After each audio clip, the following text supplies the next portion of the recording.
pinche palácula.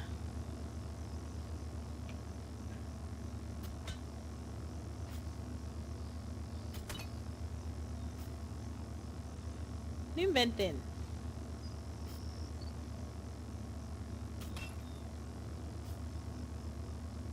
Se va a dañar la pinche pala y no voy a encontrar el tesoro.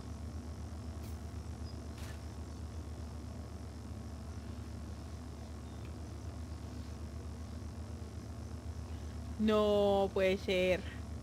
¿Cómo así? No entiendo. ¿Por qué? Ay. Pido ayuda de un amigo.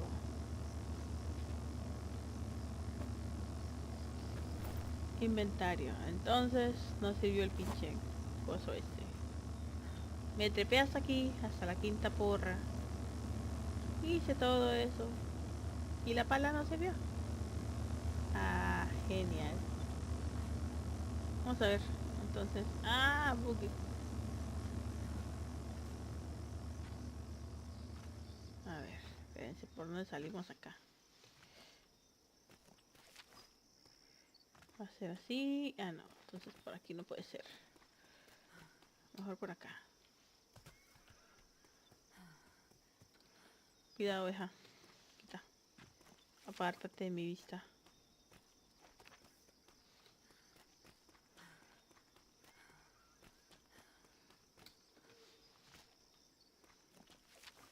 ¡Ay! Me estoy alejando de la zona.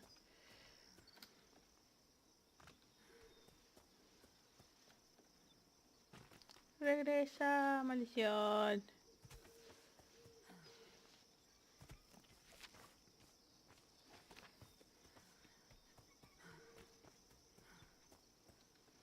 Entonces, ahí está el puerto. Pinche puerto está aquí al lado. ¿Me puedo trepar por el puerto o qué no? ¡Ah! No te vayas a matar.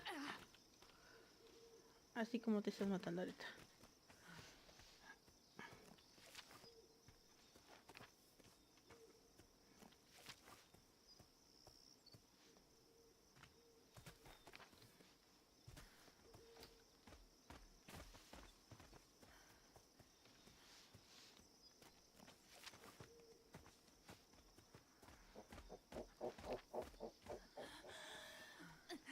Sí, ya sé que me estoy deshidratando, cállese.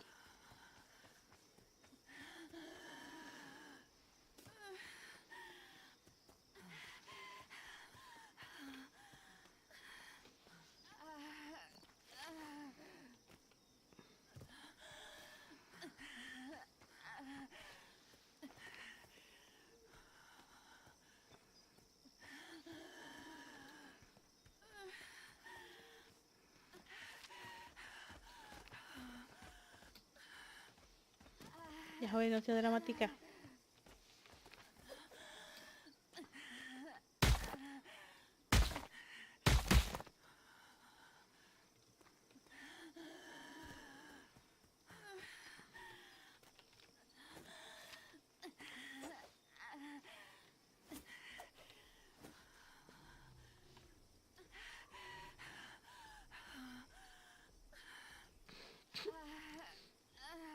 ¿Qué personaje más dramático?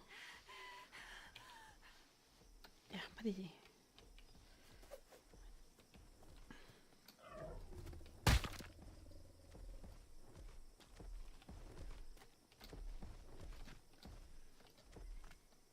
¿Cómo es que no?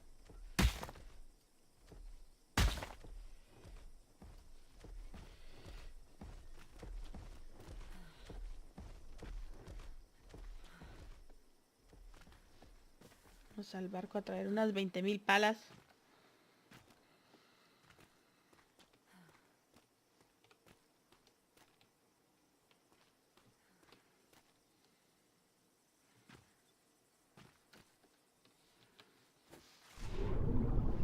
No le digo. Ni por qué. A ver. No.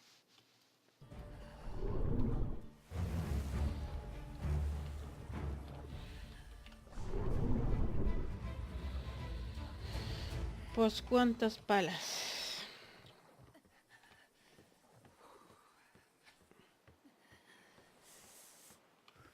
A ver. Ok, cochina pala número 1. Preparar shovel. Hacer otras 2 más me voy a llevar. A ver si así ya.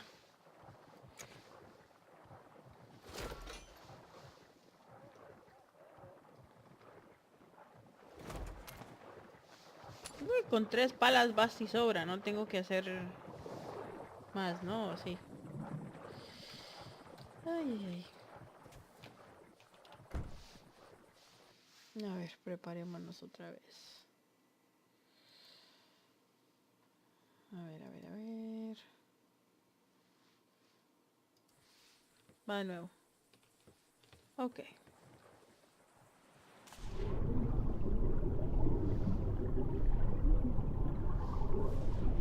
Ah, se me olvidó tomar agua.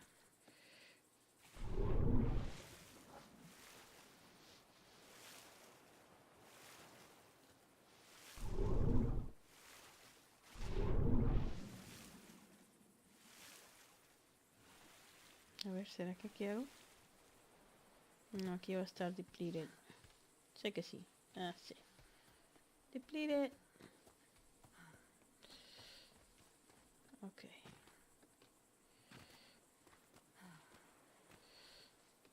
No.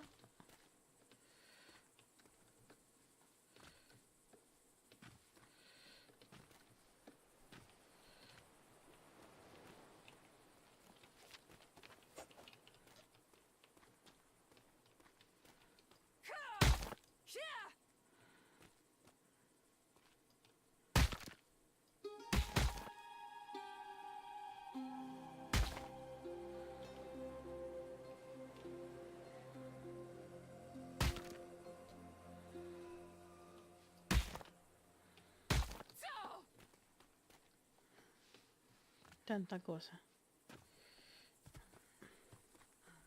Ok. Y nuevamente bajamos por aquí y nos vamos hacia la izquierda. Aquí va cayendo. Ta, ta, ta. No, no necesito los climbing picks. Ajá. Ahora, ¿dónde aparece esta cosa?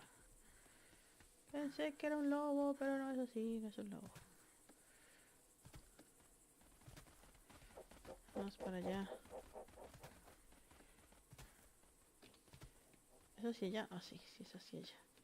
Creo, no. ¿Dónde es? Ya se me olvidó.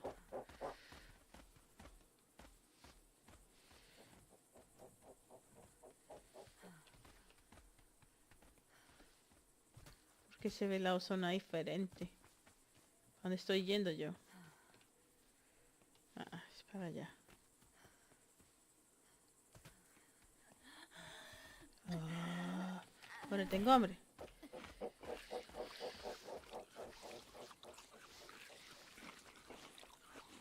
Ok, ya, suficiente.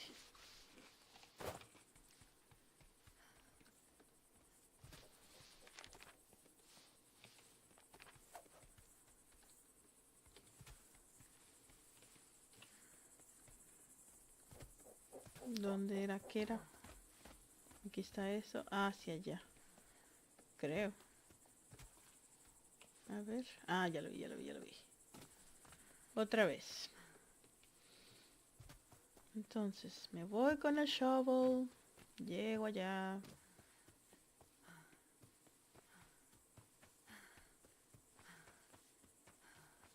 Me trepo, me trepo, me trepo, me trepo. Mucho, mucho.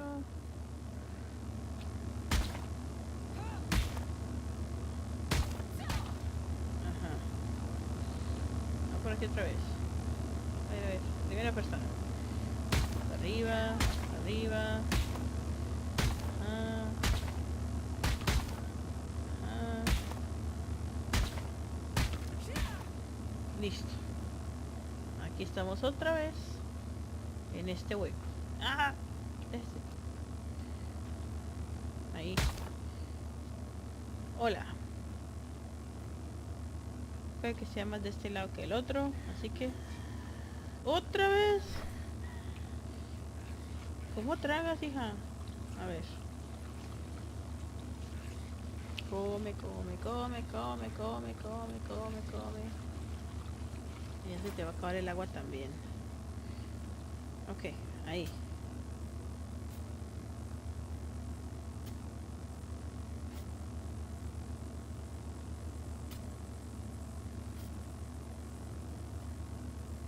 ¿Qué?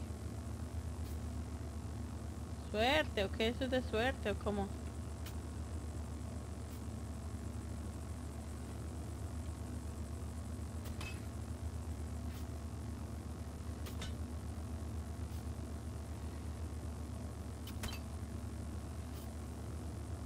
¿Cómo hago para saber dónde está el tesoro? A ver, a ver.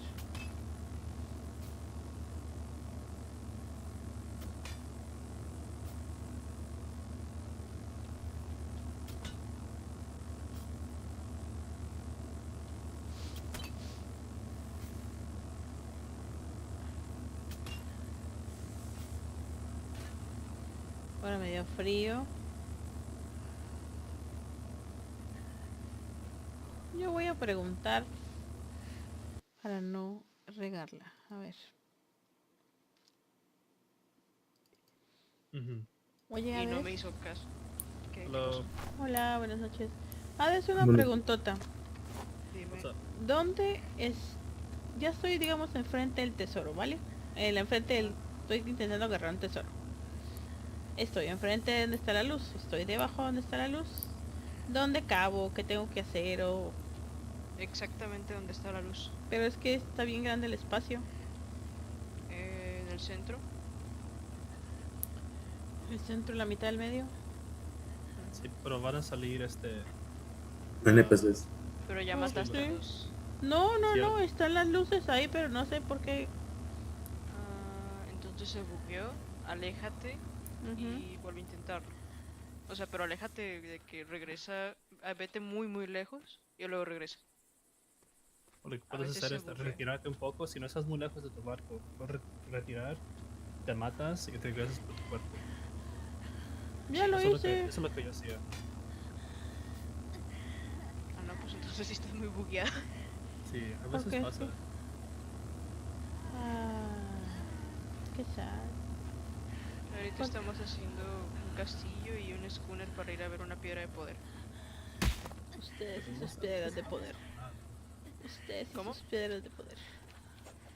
Porque están en medio del mar. No sé, honestamente no creo que vamos a encontrar. Pero Yo creo que ojalá. nos vamos a encontrar con la guarida de las sirenas. Y si encontramos una, la traemos al burdo. Es la guardia de la sirena. Que a lo mejor encontramos sirenas ahí, Oh, dormidas. no digas eso. Vamos a ir sin nada, nos van a chingar. Hunden el barco. Nos llaman a la ballena de la tierra. Fuck that. Esa verga esa ballena.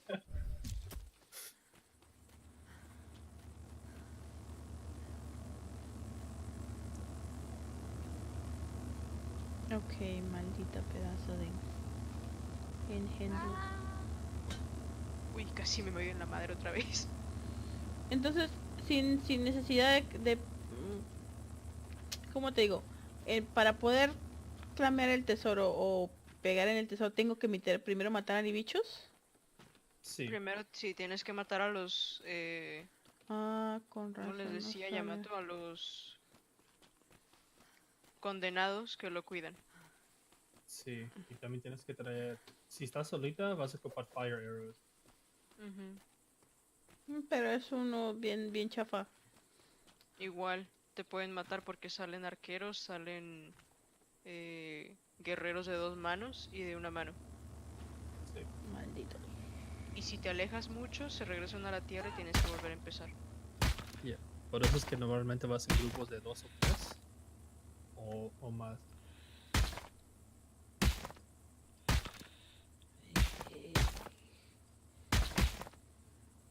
Pero el problema de ir con mucha gente, si eres solo con el oro, es que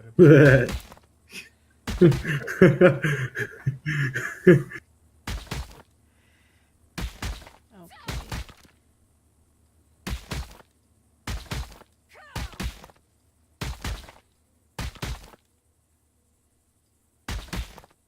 No, nosotros somos pobres. No nos podemos dar ese lujo.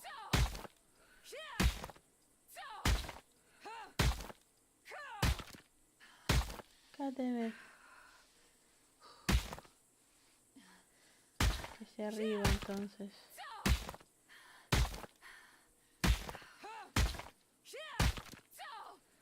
Ok, quédate ahí.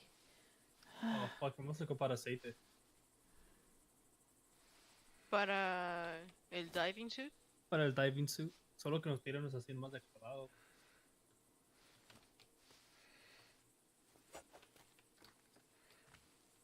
What do you mean no climbing ¿El surface? diving suit recibe daño cuando, cuando te muerde algún tiburón o es algo...? Honestamente no sé.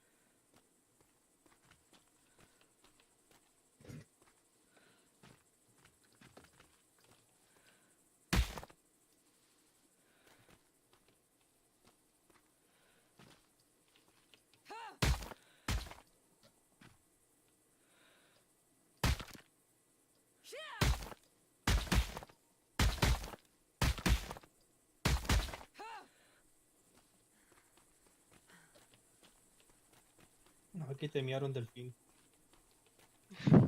No tuvo nada. Se puede. No, no creo. Si se pudiera, fuera... Estaría quebrado. Sí. Uy, por todos los pinches tesoros en el mar.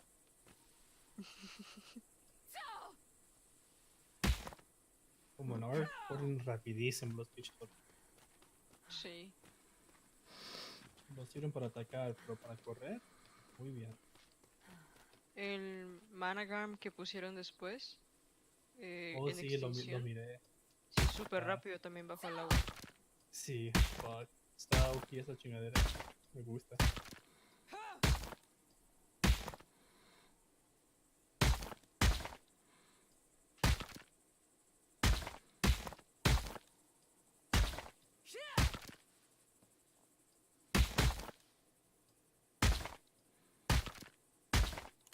Extraño mi dragón morado. Yeah, morí. Boom. Me la pasé, me- pasé como con 200 dragones matándolos. Y pegar el color. Después con los mutations. Nosotros 1000.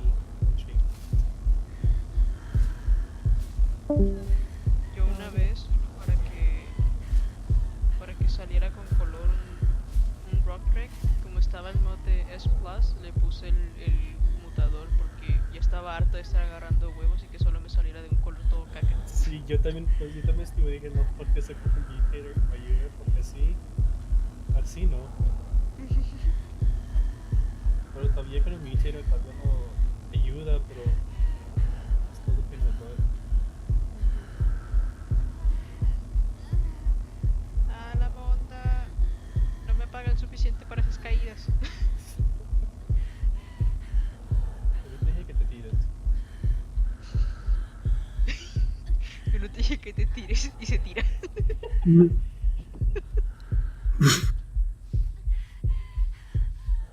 Ser bully.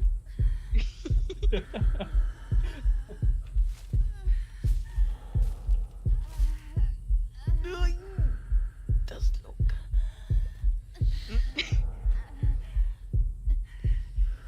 Se fue la muchacha, ahora el bot. Creo que era el bot, ¿verdad? Sí.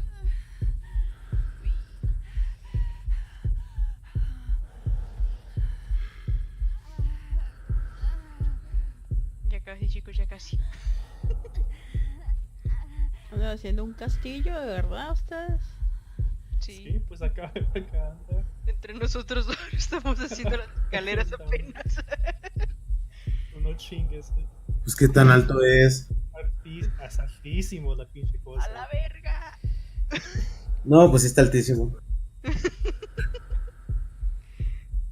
Normalmente te puedes te caer en un lugar y no te mueres. Por poquito vive. Por poquito. El que se lo raidee de veras ya. Si es Porque que tiene lo logra muchas raidear, ganas. eso es. Ah, Fuck, lo subiste más. Ni me di cuenta. God damn. Ahora sí te suicidas, es decir. Ahora no me brinco.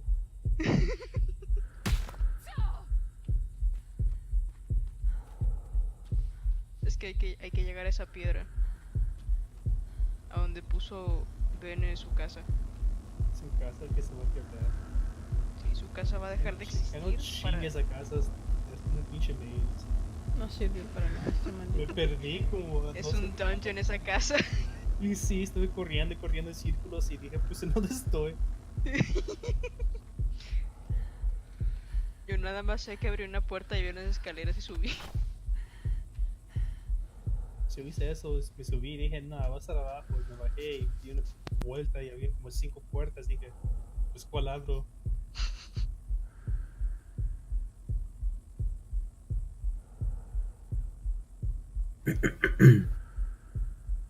Y no te preocupes, los barcos cuando los hacen entre ellos solos, lo hacen cada vez más complejo. Hacen una puerta que no lleva a ningún lado. Y luego hacen otras dos y una Sí, de tengo ellas un te pendejo lleva que me hizo Miguel y hizo eso también. Puso signs. Oh, up is actually down and down is up and left is right. Y dije, no, quita toda la chingadera, no ocupo esto. ¿Te imaginas? Estoy yendo al pinche barco y todos van a andar confundidos.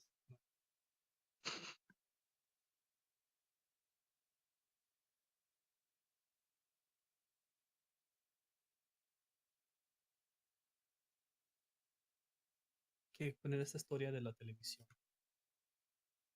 Ya.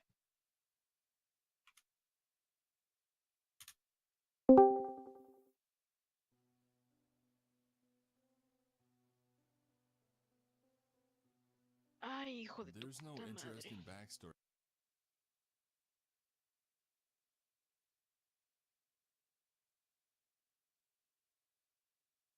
Jerónimo. ¡Ah! A la munda, güey.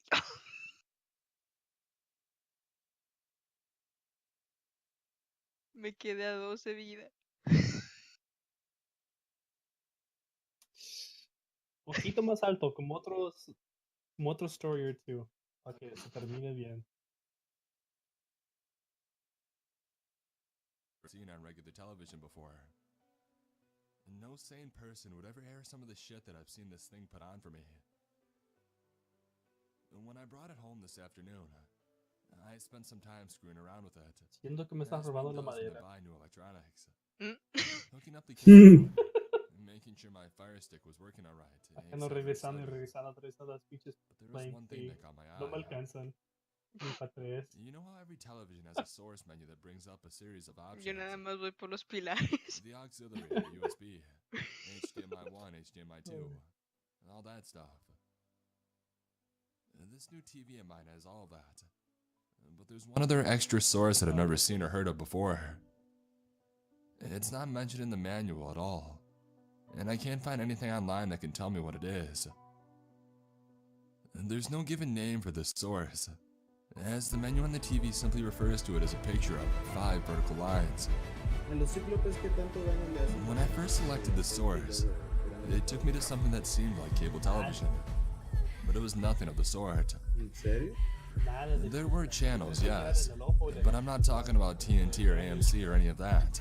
Pero tienen I don't demasiado. think anything broadcasted on this source's channels would be allowed on cable television. No sé cuándo fuimos a esa isla. y Allow me to estas explain. flechas de fuego, pero en el suelo. Y si estaban Channel encima, 32. sí les bajaba, no sé. As soon as I hit the source, I was brought to channel 32, which was airing some kind of family sitcom. Que bajaba más que un tiro.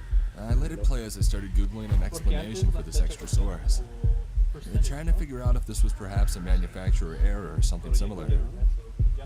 I was mostly focused on reading, so I wasn't exactly paying attention to the show that I had left on. But a line was suddenly read that made me snap my attention back to the television. Just where the hell have you been? On the sitcom that was airing, the father was scolding a teenage boy who had just snuck into the kitchen in the middle of the night. The kid was dressed up, but he looked like a mess, Conectados aquí. and likely haven't been out partying. Sí, por eso es que está abriendo la puerta abierta. As soon as the father had sworn at him, Cierto, somos unos the studio audience for the show laughed. Uno está esperando Ay. un otro y nosotros The kid estamos began. en un barco y The father cut him off. I've been waiting for you all night. Where the hell have you been? And the studio audience laughed again. What the hell? I thought, putting down my phone. Los ceilings de ese What barco kind of show son is más de this? 12. I was at a party. The son admitted. No, los ceilings de los schooners son The father, a okay. large bearded man, took a dangerous step closer to him. 18, creo. His eyes were wide and manic. The son took an instinctive step back, and the reaction seemed far too genuine for a sitcom. A Para el party? slip hay que dejarle The father espacio abajo repeated. para reparar, You o were at a no sé si- party. Nah. Yes, Dad. Lo puedes reparar así. The large man's Te vas hand al slapped his son across his face, la placa. making a meaty thud sound. Te mira de por encima. The kid gave out a yelp in pain and shock, and fell onto the floor of the kitchen. The father stood above him, practically frothing at the mouth with anger. And for a third time, the studio audience laughed. Tenía algo I'm que- sorry. Chingue The todo. kid wailed from the floor, Please stop. I'm sorry. but the father was now kicking him relentlessly. His back was to the camera. The scene faded to another one with a lighthearted jingle, reminiscent of so many other sitcoms like Full House or Family Ay, Matters. güey. Oh, sí, We were now in a living salió room. ahorita, ok, ese no lo cuento. The kid from the previous scene was sitting on the couch, bloody and bruised. A young girl, perhaps the character's sister, was sitting next to him. Se me caigo de que ahora sí ya me You voy. know you just can't sneak off like that. The younger sister was saying to the beaten boy, No te la creo. Daddy gets mad when you do that. It hurts so bad. the beaten son Adiós, said, amigos. starting to choke up. Tears trickled down his cheeks from his bruised eyes. Oh, sí moriste. The studio audience laughed and clapped. What was I watching? It was shot in time like it was supposed to be some sort of comedic family show. But everything that was happening was just horrible. At the time, I wondered how such a thing could possibly be given airtime. Although I was disturbed, I was also extremely curious. I sat down on my couch and I watched the episode of this horrific show right to its end.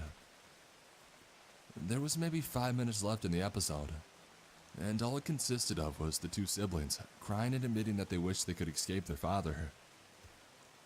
With every sob and admission of sadness from the two characters, the studio audience kept laughing and clapping, like as if these poor kids' misery was the most hilarious thing that they'd ever seen. Creo. When the credits rolled, the show's theme song played. It was upbeat and merry, as if its premise had been about a goofy family, getting into hijinks rather than a miserable one abusing itself. I sat there for a moment or two trying to process what I had just watched. The entire thing made me feel unclean. And when another episode started to air, I changed the channel to Channel 61. What looked like a home shopping network. There was an older woman with white hair, smiling brilliantly at the camera. Graphics displaying phone numbers and prices framed her, and making a perfect little portrait of capitalism on my screen. My wife watched networks just like this one all the time, usually to admire jewelry we can't afford. But this was something different entirely, and much like the sitcom, it was different in all of the worst ways possible. On some networks like these, they'll sell clothing or accessories and have mannequins set up to help display the products. Creo que no voy a poder cubrir This esta channel parte. did the same. But instead of wearing a dress or a necklace, this mannequin was wearing a leather leash, strapped incredibly tight. The old spokeswoman held the end of the leash in her hand. As you can see here, She was saying, the grip is significantly strong around the neck, ensuring your property's immediate obedience. Nothing is quite as persuasive as a crushed throat. she gave a little giggle after that. I see we have a buyer named Emily from Wisconsin. She carried on. Very quick to the phone, ma'am. We hope you enjoy your new lethal leash. Oh, thank you, Amy. I absolutely love it, and I can't wait to try it out. Oh, I'm glad to hear, sweetheart. Let's move on to our next special deal for the evening. God damn it. The spokeswoman, Amy, walked to the right and the camera panned to follow her to the next product. Standing in the room, chained to the floor and gagged with a metal block strapped to her face was a young woman. She couldn't have been a day over 20. Her eyes were wide capital O's of terror, and although she tried to scream, the gag reduced her noises to low, muffled groans. She looked like she was a pretty girl, Mira, el but juego her nos face quiere had been so que badly comenzamos brutalized that entonces it was vamos a almost estar impossible to dentro tell. de la montaña. For our next offer, we're giving you a once-in-a-lifetime deal.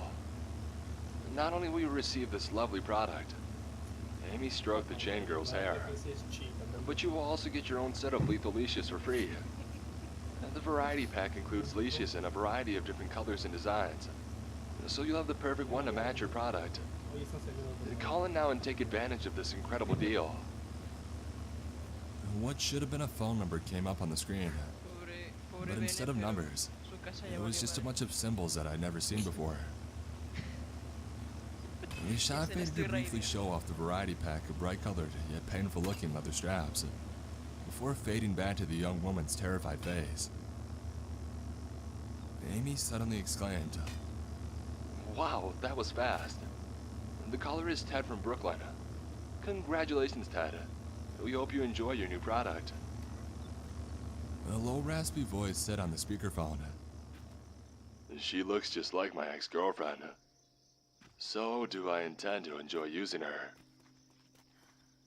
And two men in black uniforms and masks came into the frame, unchained the young woman from the floor, and they carried her away. Despite the gag, she was screaming so loudly that it was audible now. She tried to no avail to kick at her captors. So Joseph, Now completely disturbed, lo que hizo con I raised the remote and I turned the cada channel. uno es un platform para que te puedas As I did so, I realized that my hand was trembling. Normalmente tienes que Channel tener una 104. persona usándolo. An infomercial for a fitness program came up this time. I tuned in right as they were showing off the before and after pictures of a woman who had purchased a workout package Sí, so tú called tienes que estar Pure Motive. tienes que estar en el elevator y lo tienes The que woman had subir. been very large and mismo, had o lost bajarlo something like 80 pounds in just a couple of Normalmente months. nomás tienes un lever The woman in the picture Abajo. spoke to an interviewer. y una persona. It's the only method that I've slave, tried that's actually que lo worked. maneja. Y tú If le you're dices trying to que lo lose tires weight para arriba, fast, abajo. this is for you. The shot changed to the same woman running on a treadmill. Her face beat red. Sí, por eso es que son- Behind her, a thuggish looking man stood with a large shotgun pointed directly at her back. A cigarette dangled loosely out of the corner of his mouth. ¿Cómo se dice? He was staring Smart. intently at the woman, as if ready to pull the trigger at any moment. ¿Esa es la palabra para smart? It then cut to another pair of before and after pictures, Smart. this time of an obese man. Sí. There is a brief bit of footage where he was doing squats with a couple of dumbbells. Another creepy looking thug was standing right behind him, holding a revolver close to the poor guy's head. It's the only thing that works. The satisfied customer said happily. His voice sounded weak. Pinche puche. A montage of horrible shots came next. A woman running on a track with a man holding snarling dogs close behind her. A group of people doing jumping jacks while thugs with assault rifles walked around them, watching closely. And finally, an incredibly large person trying to do push-ups. He was crying hysterically.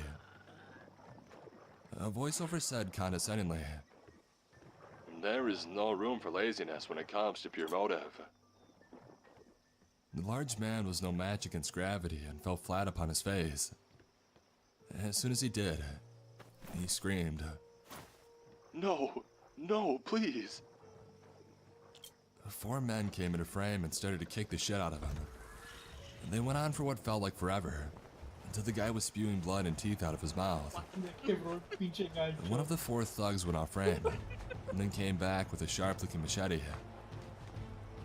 No, The large man managed to cry out. Tienes dos cerdos afuera de Please, tu casa que don't. te muerden. The thug raised the machete up with both hands, like a medieval executioner, and then brought it down on the large man's head. Tienen hambre. I changed the channel as soon as the blade hit its mark. Channel 11. Pero no les abran la puerta. This channel aired a commercial promoting a new burger from some restaurant chain I had never heard of. It soon became apparent that the burger was made from people, most specifically, their limbs. For dessert, the restaurant was serving large bowls of human earwax. ¿Cuántos son? ¿Tres? 2 actors looked hungrily at their bowls and then started to dig in. I retched and I changed the channel. Entonces, sin Se están querer. multiplicando ahorita. Channel 9, 88, and Ahorita van a ser 202. mil. Despite being so horribly disturbed by all of this, I kept flicking through the channels. Some morbid curiosity had rose up inside of me. Part of me believed that there is no possible way I was actually seeing the things that the TV aired, and that I had somehow gone mad. But most of me felt that it was all true. And if it was the case, then I was in the midst of something impossible. And I had to see whatever came next, as repulsed by it as I might be. Channel 9 was airing some rock concert. The singer went up to the mic and he screamed, Are you ready? and then pulled a small switchblade from his pocket.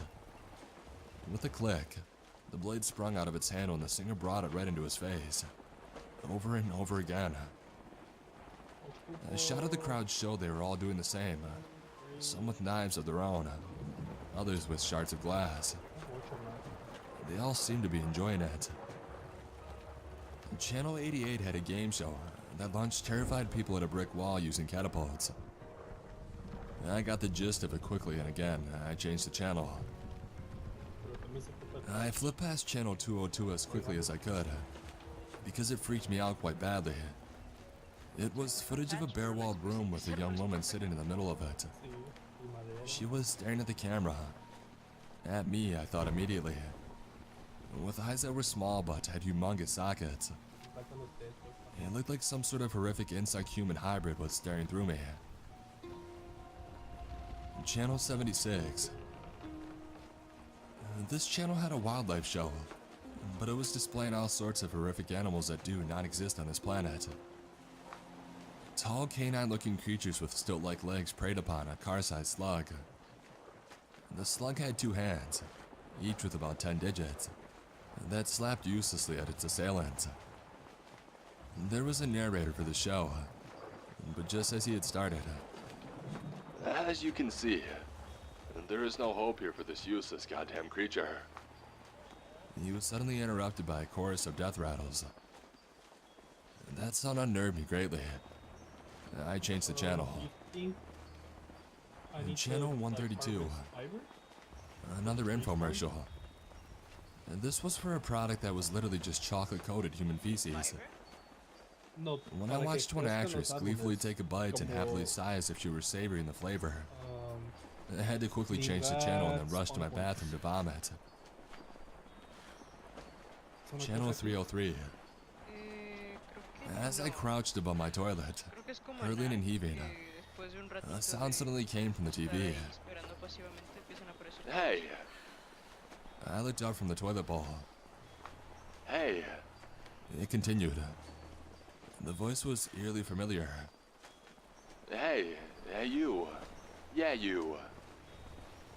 Trembling badly, I mustered up the courage to leave the bathroom and see what was happening on the TV next. The infomercial was gone.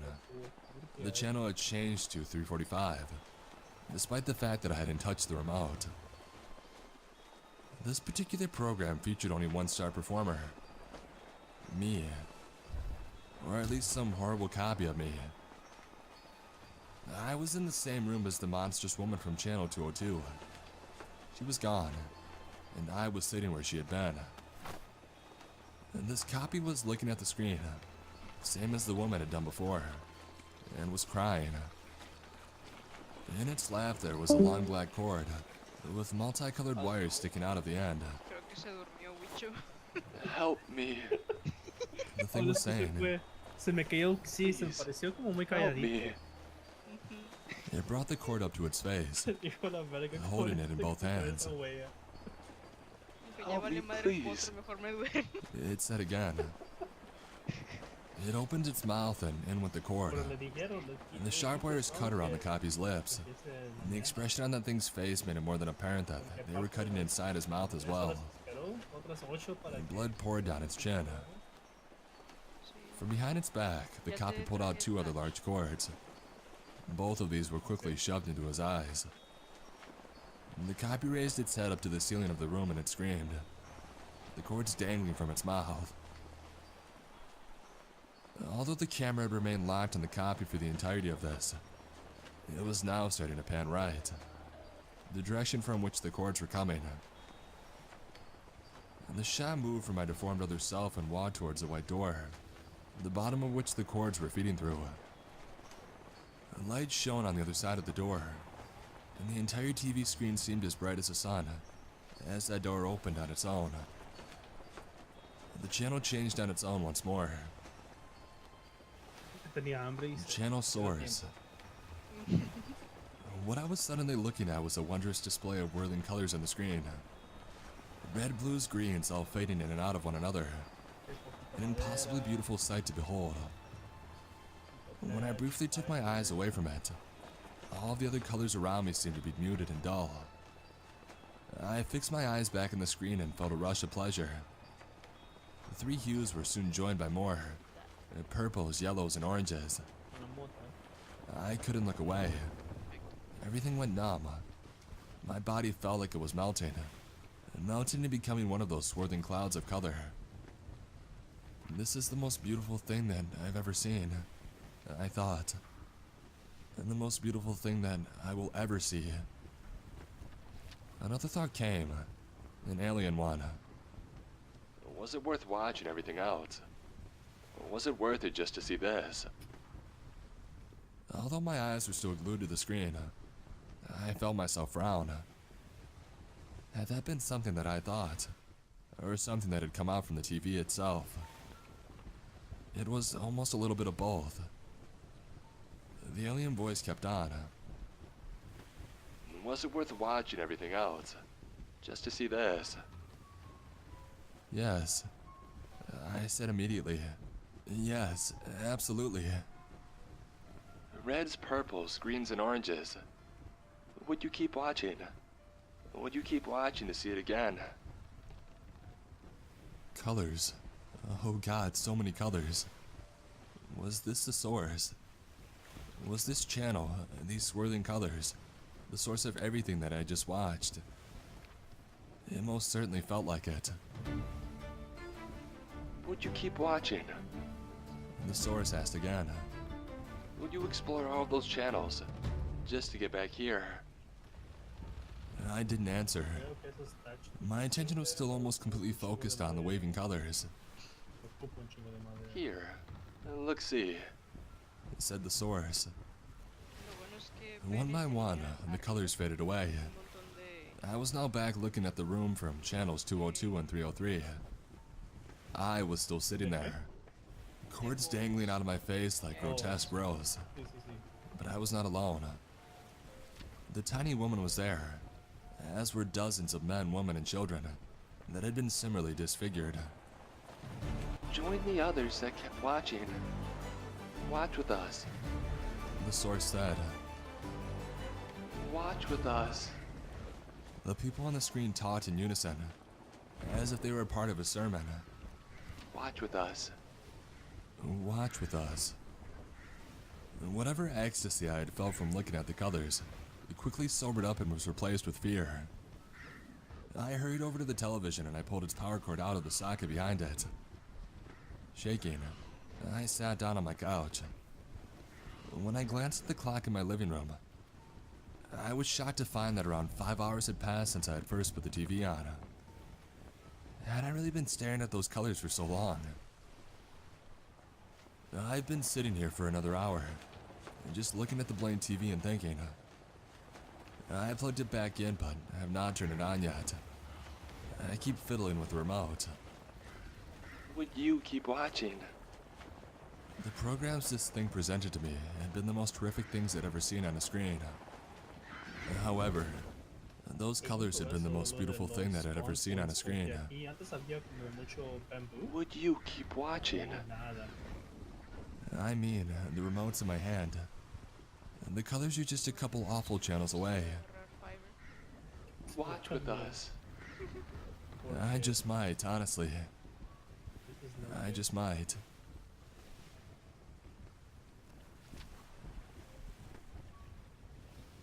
Falta que se me atravese este pinche toro también. Con mi suerte es lo que va a pasar. Ya sé.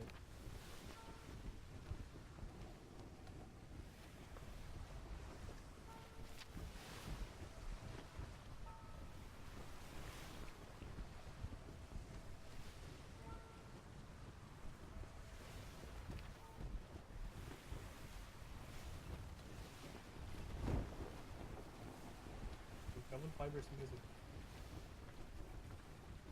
¿Cómo? El Fiverr siempre se ocupa. Sí.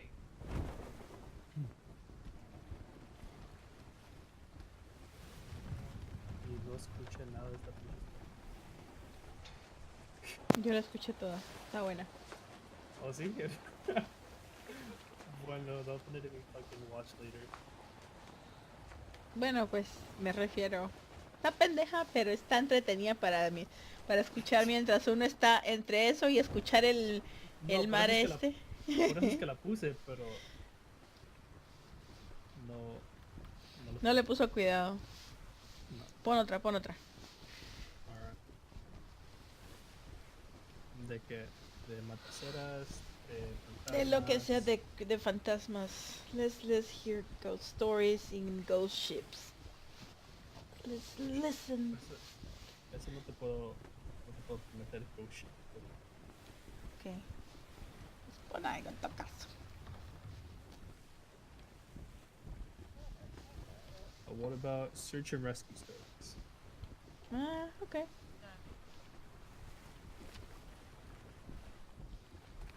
Search and rescue ghost stories. Okay.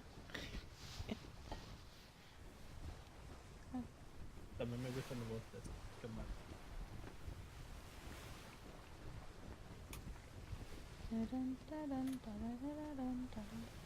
Just to state a couple things before this starts, these entries are all written by the same person. There will be a transition on screen between each story. I wasn't sure where else to post these stories, so I figured I'd share them here. I've been a search and rescue officer for a few years now, and along the way I've seen some things that I think you guys will be interested in. I have a pretty good track record for finding missing people. Most of the time they just wander off the path or slip down a small cliff and they can't find their way back. The majority of them have heard the old "stay where you are" thing and they don't wander off, but I've had 2 cases where that didn't happen. Both bother me a lot, and I use them as motivation to search even harder on the missing persons cases I get called on. The first was a little boy who was out berry picking with his parents.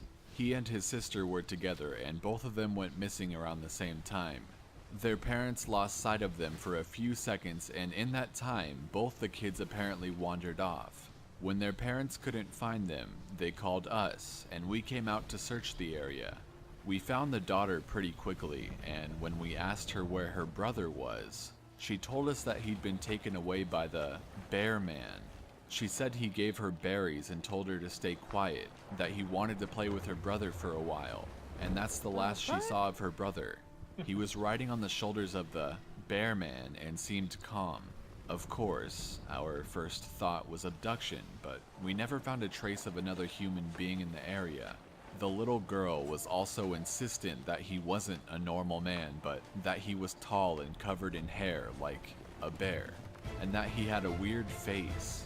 We searched the area for weeks. It was one of the longest calls I've ever been on, but we never found a single trace of that kid.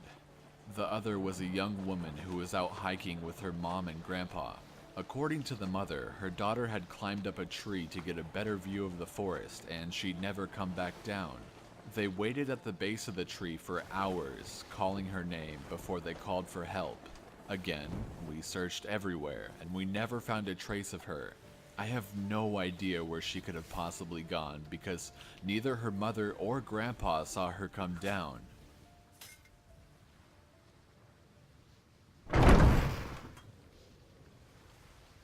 A few times, I've been out on my own searching with a canine, and they've tried to lead me straight up cliffs. Not hills, not even rock faces. Straight, sheer cliffs with no possible handholds. It's always baffling, and in those cases, we usually find the person on the other side of the cliff, or miles away from where the canine had led us. I'm sure there's an explanation, but it's sort of strange. One particularly sad case involved the recovery of a body. A 9-year-old girl fell down an embankment and got impaled on a dead tree at the base. It was a complete freak accident, but I'll never forget the sound her mother made when we told her what happened. She saw the body bag being loaded into an ambulance, and she let out the most haunting, heartbroken wail I've ever heard. It was like her whole life was crashing down around her and a part of her had died with her daughter. I heard from another search and rescue officer that she killed herself a few weeks after it happened. She couldn't live with the loss of her daughter.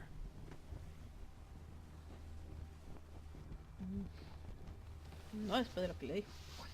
I was teamed up with another search and rescue officer because we'd received multiple reports of bears in the area. We were looking for a guy who hadn't come home from a climbing trip when he was supposed to, and we ended up having to do some serious climbing to get to where we figured he'd be. We found him trapped in a small crevice with a broken leg. It was not pleasant. He'd been there for almost 2 days, and his leg was very obviously infected. We were able to get him into a chopper, and I heard from one of the EMTs that the guy was absolutely inconsolable. He kept talking about how he'd been doing fine, and when he'd gotten to the top, a man had been there. He said the guy had no climbing equipment, and he was wearing a parka and ski pants. He walked up to the guy, and when the guy turned around, he said he had no face. It was just blank.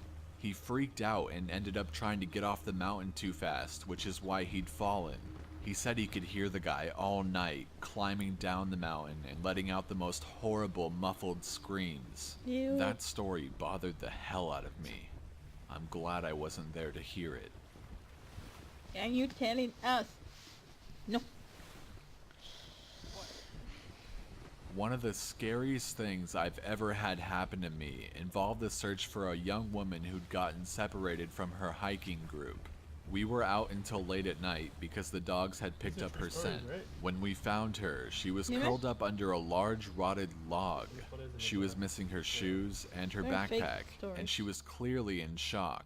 She didn't have any injuries, and we were able to get her to Nah, walk with that's us a back to the creepypasta. base. That's why it's Along the there. way, she kept Creepypasta looking is a behind fake us and website. asking All why fake. that big man with black eyes was It's the following same us. voice of that guy. We couldn't So, see anyone, diferente. so we just wrote it off as some weird symptom of shock. Es la But misma the voz del closer we tipo. got to the base, You know the that's more big. agitated this woman got. She kept asking me to tell him to stop making faces at her. At one point, she stopped and turned around and started yelling into the forest, saying that she wanted him to leave her alone. She said she wasn't going to go with him, and she wouldn't give us to him. We finally got her to keep moving, but we started hearing these weird noises coming from all around us. It was almost like coughing, but more rhythmic and deeper. It was almost insect-like. I don't know how to describe it. When we were within sight of base, the woman turns to me, and her eyes are about as wide as I can imagine a human being can open them. She touches my shoulder and says, he says to tell you to speed up. He doesn't like looking at the scar on your neck. I have a very small scar on the base of my neck, but it's mostly hidden under my collar, and I have no idea how this woman saw it. Right after she says it, I hear that weird coughing right in my ear, and I just about jumped out of my skin. I hustled her to ops, trying not to show how freaked out I was, but I have to say I was really happy when we left that area that night. Nah, es mucho trabajo para un fucking schooner. Porque si vemos a la isla, Alright, batalla this con is los the last barcos one y I'll la tell isla. for Yo now, sé que and sí it's hay probably algunos. the weirdest story I have. navego. Now, I don't know if this is true in every search and rescue unit, but in mine, it's sort of an unspoken regular thing we run into. You can try asking about it with other search and rescue officers, but even if they know what you're talking about, they probably won't say anything about it. We've been told not to talk about it by our superiors, and at this point, we've all gotten so used to it that it doesn't even seem weird anymore. On just about every case where we're really far into the wilderness, I'm talking 30 or 40 miles, at some point, we'll find a staircase in the middle of the woods. It's almost like if you took the stairs in your house, cut them out, and put them in the forest. I asked about it the first time I saw some, and the other officer just told me not to worry about it, and that it was normal. Everyone I asked said the same thing. I wanted to go check them out, but I was told very seriously that I should never go near any of them. I just sort of ignore them now when I run into them because it happens so frequently. I have a lot more stories, and I suppose if anyone's interested, I'll tell some of them tomorrow. If anyone has any theories about the stairs, or if you've seen them too, let me know. Sí. Y poniendo una fogata porque hace mucho frío. So I logged back on tonight and was blown away by the staggering amount of interest this seems to have generated. First off, I'll address a few things that you guys have brought up. There's been an overwhelming amount of people mentioning the similarity between some of my stories and those of David Paulides. I assure you I'm not trying to rip him off in any way. I've got nothing but respect for the guy. He's actually what inspired me to write this because I can verify a lot of the things that he talks about. We do have a lot of these strange missing persons cases, and most of the time they aren't solved.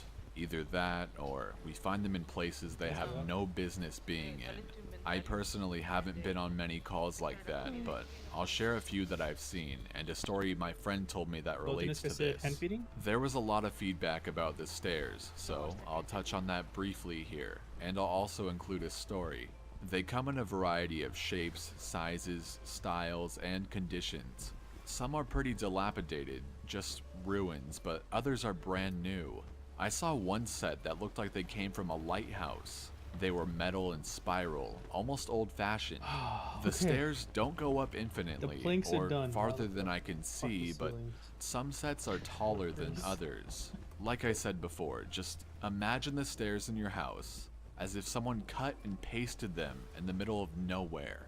I don't have any pictures personally. It's never really occurred to me to try again after the first time, and I don't really feel like risking my job over it, but I'll try again in the future. I can't really promise anything.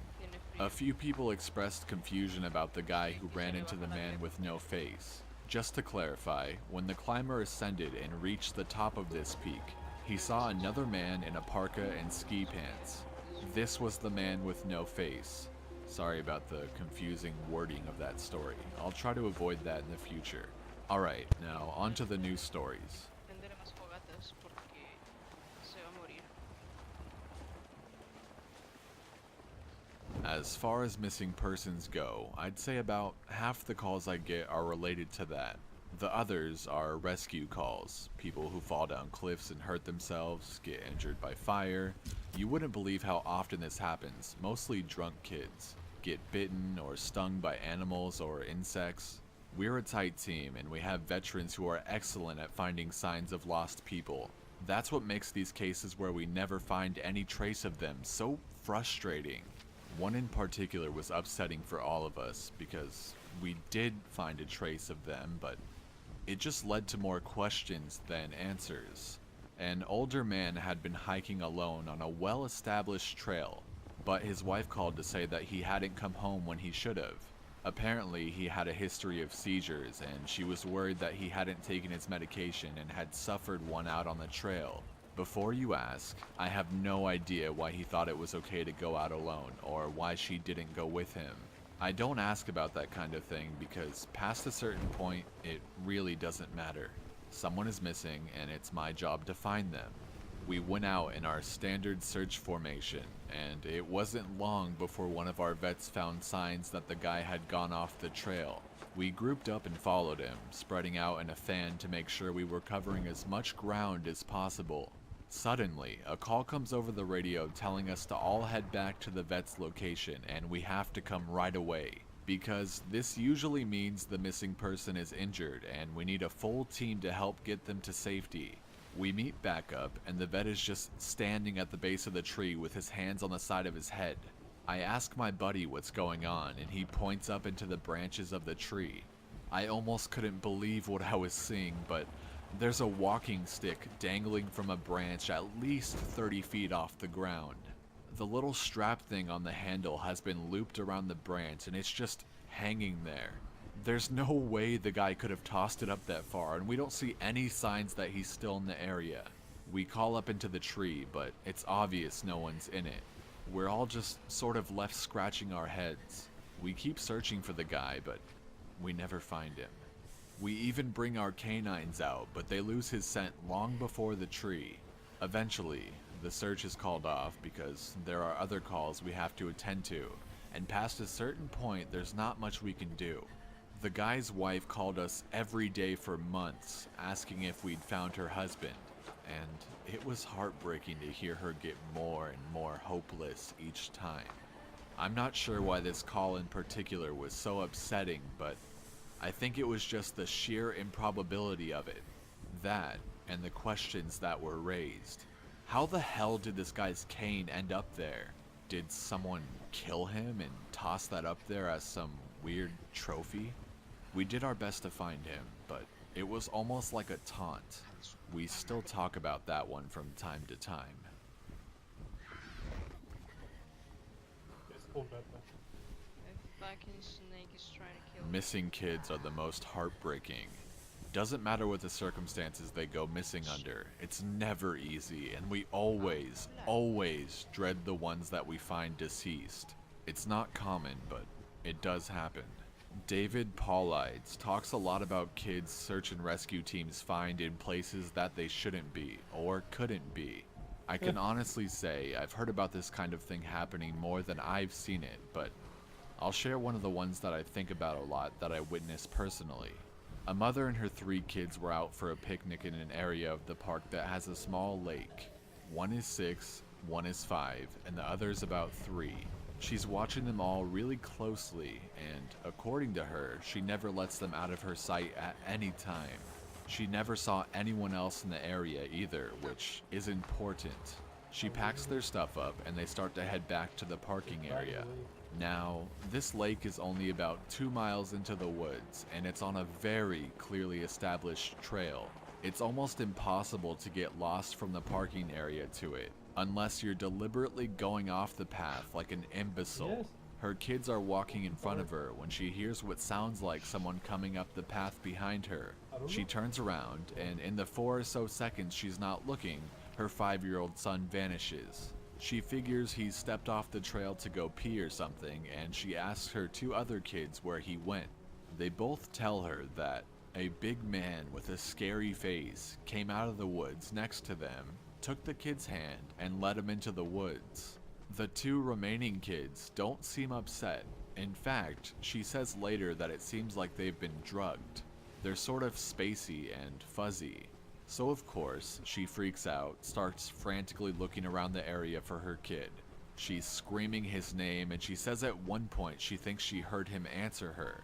Now, obviously she can't go blindly running into the woods. She's got the other 2 kids, so she calls the police and sends us out immediately. We respond and we start the search for him. Over the course of this search, which spans miles, we never find a single trace of the kid. The canines can't pick up any scent. We don't find any clothing or broken bushes or literally anything that would signify a child being out there.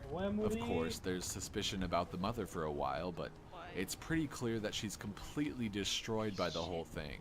We look for this kid for weeks with a lot of volunteer help, but eventually the search peters out and we had to move on. The volunteers keep searching though, and one day we get a call on the radio letting us know that a body has been found and needs to be recovered. They tell us the location, and none of us can believe it. We figure it has to be a different kid, but we go out there, about 15 miles from the site where he vanished, and sure enough, we find the body of the kid we've been looking for. I have been trying to figure out how this kid got where he did ever since we found him, and I've never come up with an answer.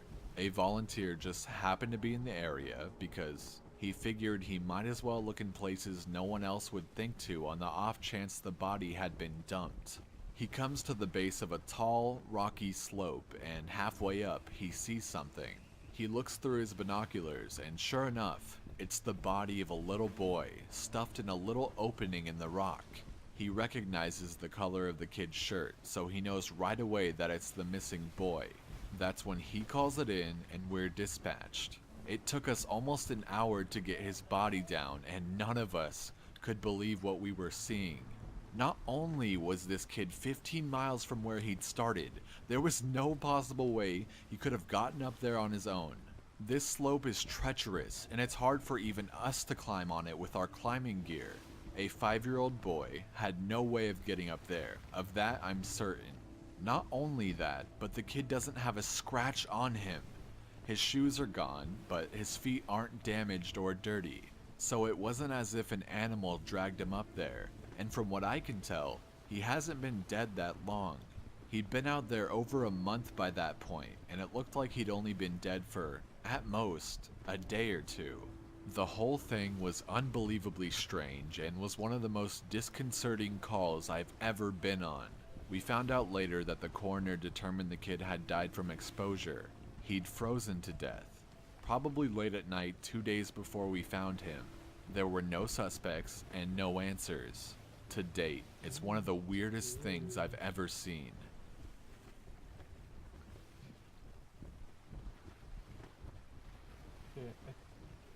One of my first jobs as a trainee was a search op for a 4-year-old kid that had gotten separated from his mom. This was one of those cases where we knew we were going to find him because the dogs were on a strong scent trail and we saw clear signs that he was in the area. We ended up finding him in a berry patch about half a mile from where he'd been last seen. The kid wasn't even aware that he'd wandered off that far.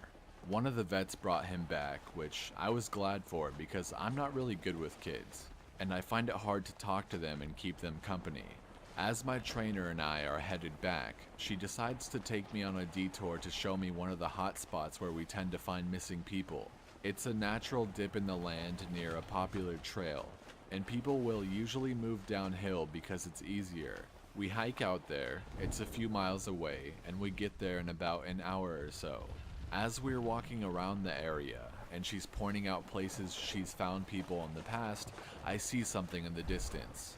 Now, this area we're in is about 8 miles from the main parking area, though there's back roads you can take to get closer if you don't want to hike that far. But we're on state-protected land, which means there can't be any kind of commercial or residential development out here. The most you'll ever see is a fire tower or makeshift shelter that homeless people think they can get away with building. But I can see from here that whatever this thing is has straight edges. And if there's one thing you learn quickly, it's that nature rarely makes straight lines. I pointed out, but she doesn't say anything. She just hangs back and lets me wander over and check it out. I get within about 20 feet of it, and all the hair on the back of my neck stands up. It's a staircase in the middle of the fucking woods. In the proper context, it would literally be the most benign thing ever. It's just a normal staircase with beige carpet and about 10 steps tall. But instead of it being in a house, where it obviously should be, it's out here in the middle of the woods. The sides aren't carpeted, obviously, and I could see the wood it's made of. It's almost like a video game glitch where the house has failed to load completely and the stairs are the only thing visible. I stand there, and it's like my brain is working overtime to try to make sense of what I'm seeing. My trainer comes and stands next to me, and she just stands there casually, looking at it as if it's the least interesting thing in the world. I ask her what the fuck this thing is doing here, and she just chuckles. "Get used to it, rookie. You're gonna see a lot of them," she says. I start to move closer, but she grabs my arm, hard. "I wouldn't do that," she says. Her voice is casual, but her grip is tight, and I just stand there looking at her. "You're gonna see them all the time, but don't go near them. Don't touch them, don't go up them, just ignore them." I start to ask her about it, but something in the way she's looking at me tells me that it's best if I don't. We end up moving on, and the subject doesn't come up again for the rest of my training. She was right though. I'd say about every 5th call I go on, I end up running across a set of stairs. Sometimes they're relatively close to the path, maybe within 2 or 3 miles. Sometimes they're 20, 30 miles out, literally in the middle of nowhere, and I only find them during the broadest searches or training weekends. They're usually in good condition, but sometimes it looks like they've been out there forever. All different kinds, all different sizes. The biggest I ever saw looked like they came out of a turn-of-the-century mansion and were at least 10 feet wide, with steps leading up at least 15 or 20 feet. I've tried talking about it with people, but they just give me the same response my trainer did. "It's normal. Don't worry about it. They're not a big deal, but don't go close to them or up them." When trainees ask me about it now, I give them the same response. I don't really know what else to tell them. I'm really hoping someday I get a better answer, but it hasn't happened yet.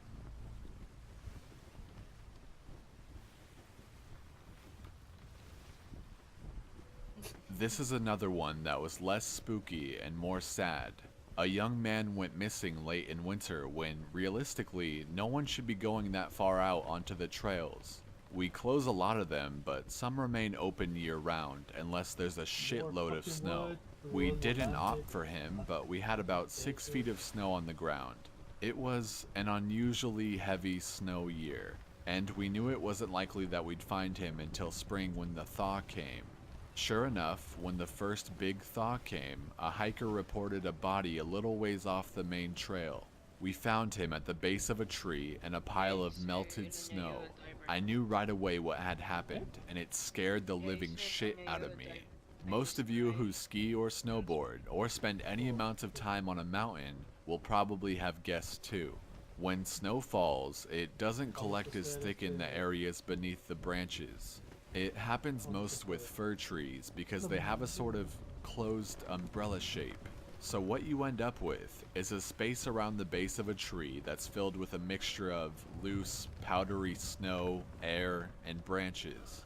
They're called tree wells, and they're not immediately obvious if you don't know what you're looking for. We put up signs in the welcome center, big ones, letting people know how dangerous they are. But every year that we get an unusual amount of snow, at least one person doesn't read them, or doesn't take the warning seriously, and we find out about it in the spring. My best guess is that this young man was hiking and got tired, or maybe a cramp from walking in the deep snow. He went to go sit at the base of a tree, not knowing that there was a tree well, and fell in. He got stuck with his feet up, and the surrounding snow caved in around him. Unable to free himself, he suffocated. It's called snow immersion suffocation, and it doesn't usually happen except in really deep snow.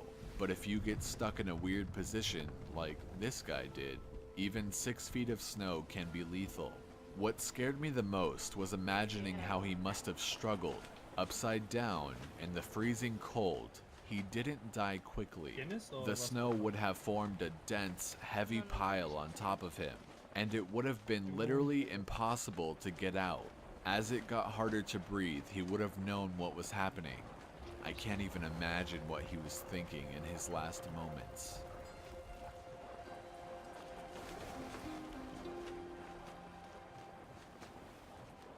A lot of my less outdoorsy friends want to know if I've ever seen the Goat Man while I've been out on calls. Unfortunately, or I guess fortunately, I've never had anything quite like that happen. I guess the closest was the whole black-eyed man thing, but I didn't see anything. However, there was one call where I had something kind of similar happen, but I'm not sure I'm willing to chalk it up to the Goat Man. We'd gotten a report that an older woman had fainted along one of the trails and needed assistance getting back down to the main area. We hike up to where she's at, and her husband is just beside himself. He runs, well, I guess more jogs to us, and tells us that he was a little ways off the trail looking at something when his wife starts screaming behind him. He runs back to her, and she's passed out on the trail. We get her on the backboard, and as we're getting her down to the welcome center, she comes to and starts screaming again. I calm her down and ask what happened. I can't remember verbatim what she said, but essentially, what happened was, she had been waiting for her husband when she started hearing this really weird sound. She said it sounded sort of like a cat, but it was off somehow, and she couldn't quite figure out why. She went a little ahead to try and hear it better, and it sounded like it was coming closer. She said the closer it got, the more uneasy she was, until she finally figured out what was wrong. I do remember this next part, because it was so weird that I don't think I could ever forget it if I tried. It wasn't a cat. It was a man saying the word meow over and over, but it wasn't a man. It couldn't have been, because I've never heard a man make his voice buzz like that. I thought my hearing aid was going out, but it wasn't. I adjusted it and it still sounded all On buzzy. the It where was we've been awful. He was coming closer, but I couldn't see him. And the closer he got, the more scared I was. And the last thing I remember was a shape coming out of the trees. I guess that's when I fainted. Now, after she said this, obviously I'm a little perplexed as to why a guy would be out in the fucking woods chanting meow at people. So once we get down the mountain, I tell my superior that I'm going to go search the area to see if I can find anything. He gives me the go-ahead and I grab a radio and hike back to where she fainted. I don't see anyone, so I keep going out about a mile more. And when I head back, I go off the trail to see if I can figure out where she saw him coming from. It's almost sunset by this point, and I don't have any desire to be out at night alone. So I just sort of write it off and make a mental note to check it out again tomorrow. But as I'm headed back, I start to hear something in the distance. I stop, and I call out for anyone in the immediate area to identify themselves. The sound didn't come closer or get louder, but it sounded exactly like a man saying meow in this really odd monotone. As comical as it may sound, it was almost like that guy on South Park with the electrolarynx, Ned. I go off the trail in the direction I think it's coming from, but I never seem to get closer. It's almost like it's coming from all directions.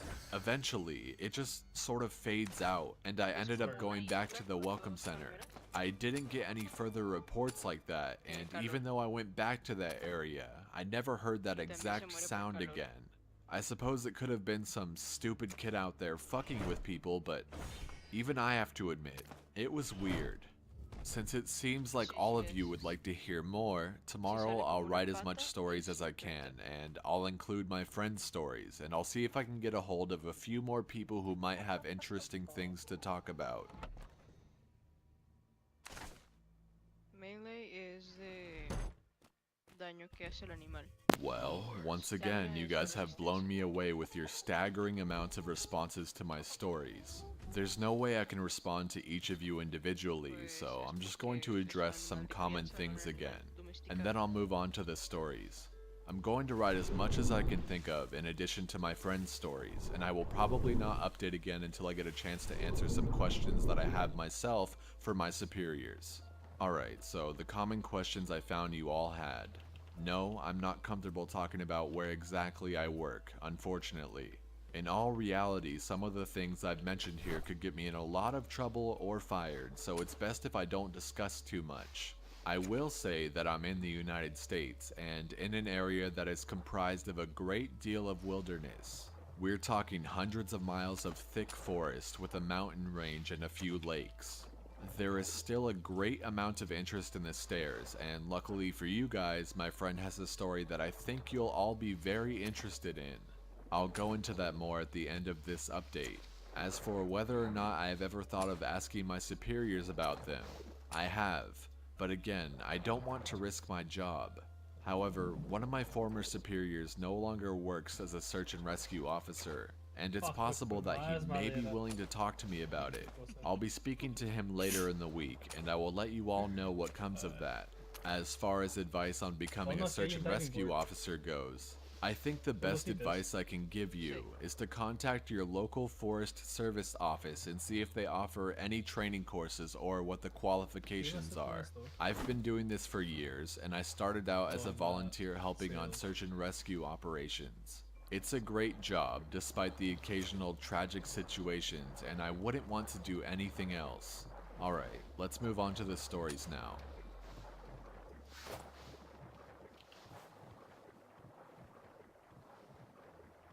The first happened on a case that I went on right after I got out of training, and I was still pretty new to everything.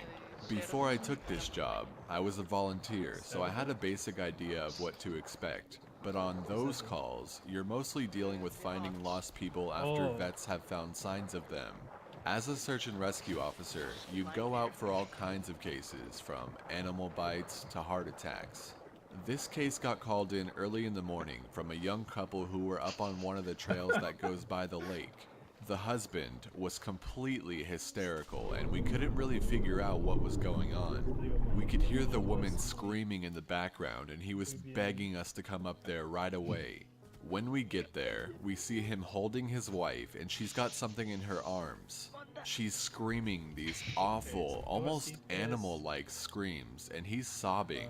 He sees us, and he screams at us to go help them and to please get an ambulance up there.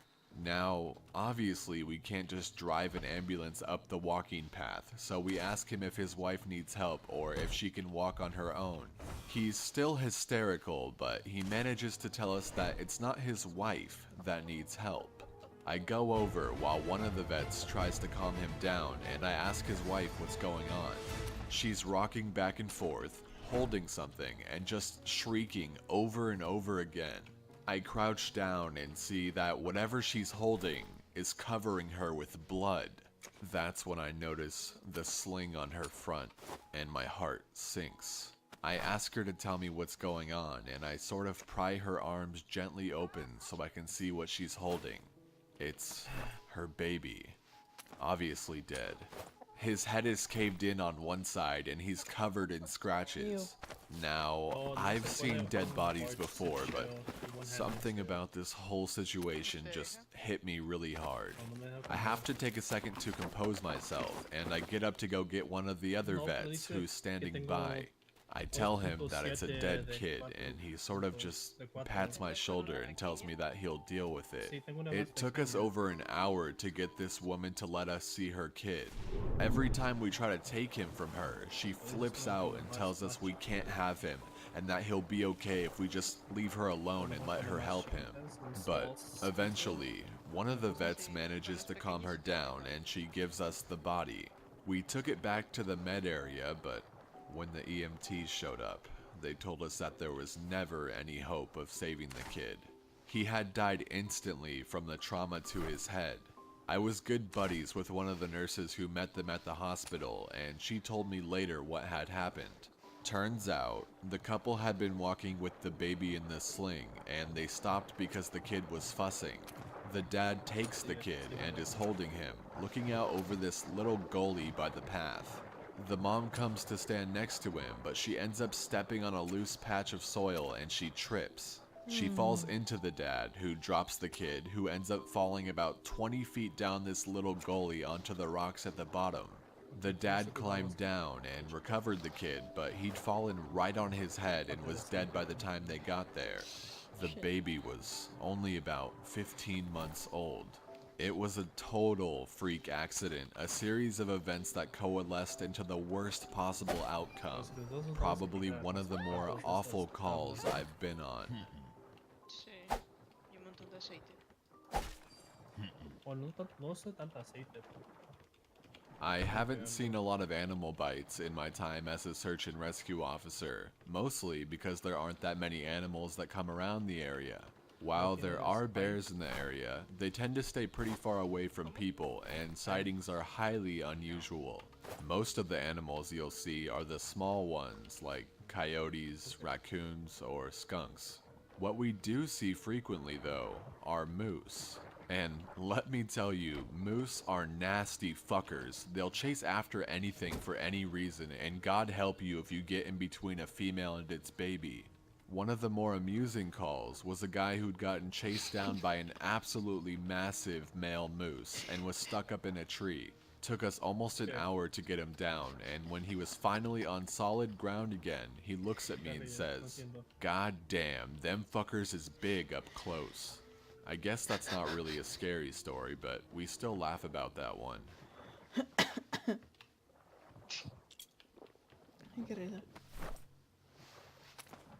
I honestly don't know how I had forgotten this story, but it is, by far, the scariest thing that's happened to me. I guess maybe I've tried so long to forget about it that it just didn't come to mind right away. As someone who spends literally all of their time in the woods, you don't ever want to let yourself get scared of being alone, or out in the middle of nowhere. That's why when you have experiences like this, you tend to just forget about them and move on. This is To date, the only thing that's ever made me seriously consider if this job is the right one for me. I don't really like talking about it much, but I'll do the best I can to remember it all. As I recall, this took place right at the end of spring. It was a typical lost child call. A 4-year-old girl had wandered away from her family's campsite and had been missing for about 2 hours. Her parents were completely despondent and told us what most parents do. My kid would never wander away. She's so good about staying close. She's never done anything like this before.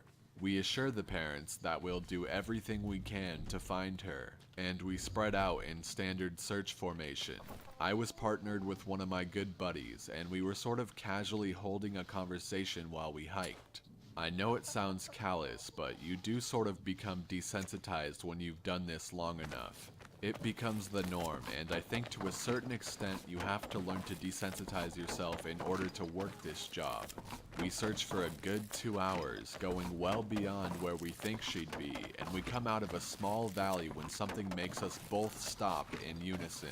We freeze and look at each other, and there's almost a sensation like a plane depressurizing.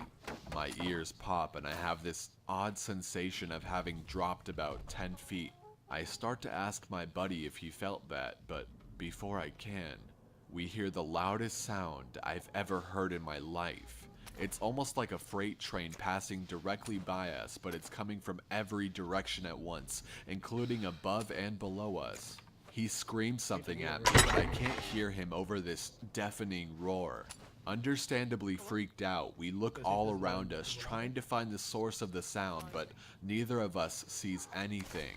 Of course, my first thought is a landslide, but we're not near any cliffs, and even if we were, it would have hit us by now.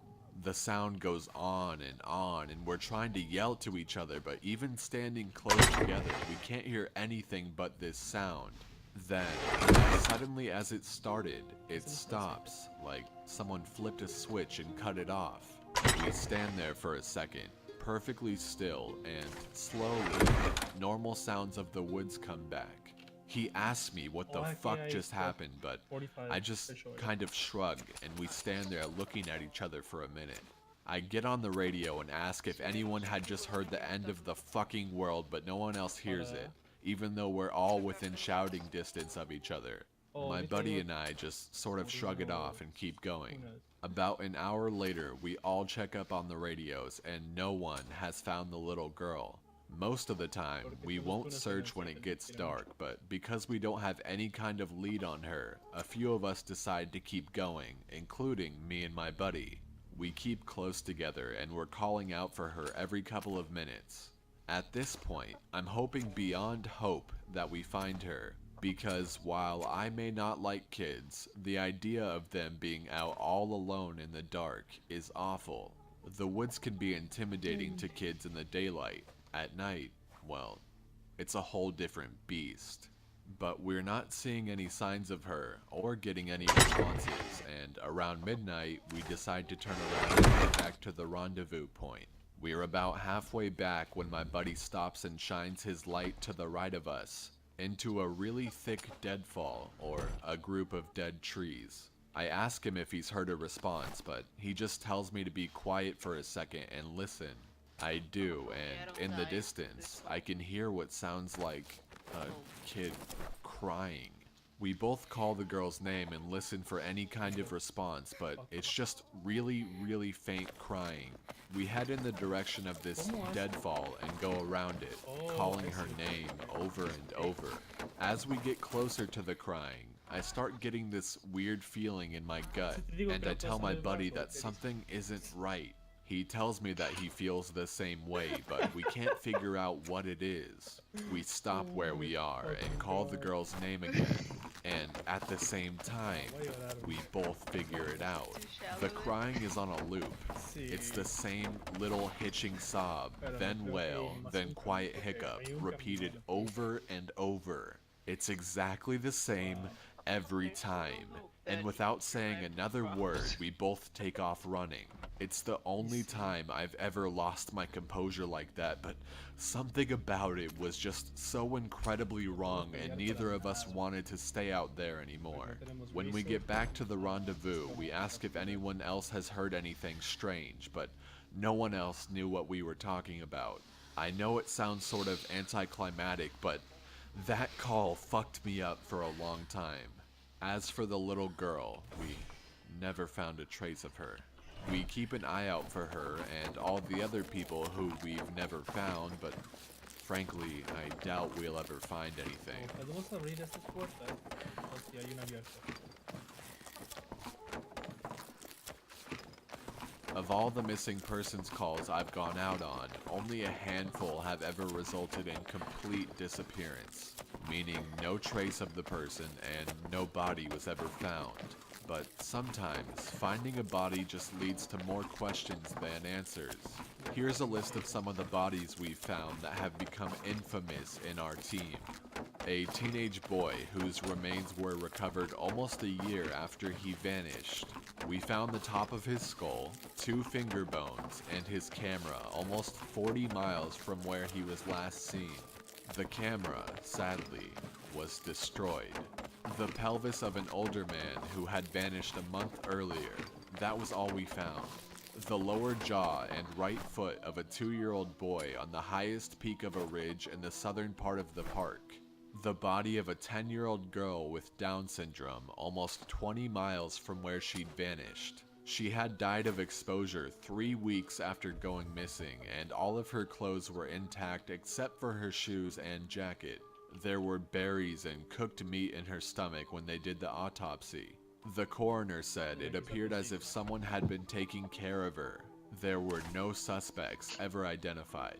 The frozen body of a 1-year-old baby found a week after vanishing in the hollow trunk of a tree 10 miles from where he was last seen. There was fresh milk found in his stomach, but his tongue was gone. A single vertebrae and right kneecap of a 3-year-old girl found in the snow almost 20 miles from the campground her family had been at the previous summer. Now, on to a couple of the stories that my friend told me. Oh, sí.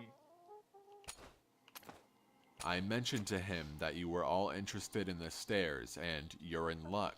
He's had a closer encounter with them.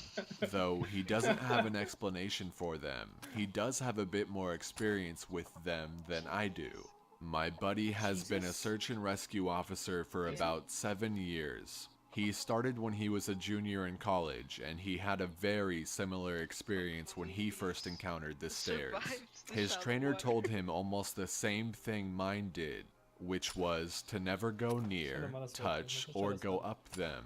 For the first year, he did just that, but apparently his curiosity got the better of him, and on one call, he broke away from the line and he went to go check a set of them out. He said they were about 10 miles from the path where a teenage girl had vanished, and the dogs were following a scent. He was on his own, lagging behind the main group, when he saw a set of stairs to his left. They looked like they were from a new house because the carpeting was pristine and white. He said that, as he got closer, he didn't feel any different or hear any weird noises. He was expecting something to happen, like bleeding from his ears or collapsing. But he got right up next to them and didn't feel anything. The only thing he said that was odd was that there was absolutely no debris on the steps. No dirt, leaves, dust, anything. And there didn't appear to be any signs of animal or insect activity in the immediate area, which he found strange. It was less like things were avoiding them and more like they just happened to be in a relatively barren part of the forest. He touched the stairs and didn't feel anything except that sort of sticky feeling you get from new carpet. Making sure his radio was on, he slowly climbed the stairs. He said it was terrifying because the way they'd been stigmatized, he wasn't really sure what was going to happen to him. He joked around that half of him expected to be teleported to some other dimension and the other half was watching for a UFO to come swooping down. But he got to the top with little event and he stood there looking around. But he said the longer he stood on the top step, the more he felt like he was doing something very, very wrong. He described it as the feeling you would get if you were in part of a government building you had no business being in. As if someone was going to come and arrest you or shoot you in the back of the head at any second. He tried to brush it off, but the feeling got stronger and stronger. And that's when he realized he couldn't hear anything anymore. The sounds of the forest were gone, and he couldn't hear his own breathing. It was like some kind of weird, awful tinnitus, but more oppressive. He climbed back down and rejoined the search, and didn't mention what he'd done. But he said the weirdest part came after. His trainer was waiting back at the welcome center after the search ended for the day, and he cornered my buddy before he could leave. He said his trainer had this look of intense anger, and he asked what was wrong. "You went up them, didn't you?" My buddy said it wasn't phrased as a question. He then asked how his trainer knew. The trainer just shook his head. "Because we didn't find her. The dogs lost her scent." My buddy asked what that had to do with anything. The trainer asked how long he'd been on the stairs, and my buddy said no more than a minute. The trainer gave him this really awful, almost dead-eyed look, and told him that if he ever went up another set of stairs again, he would be fired immediately. The trainer walked away, and I guess he's never answered any of the questions my buddy has asked him about it since.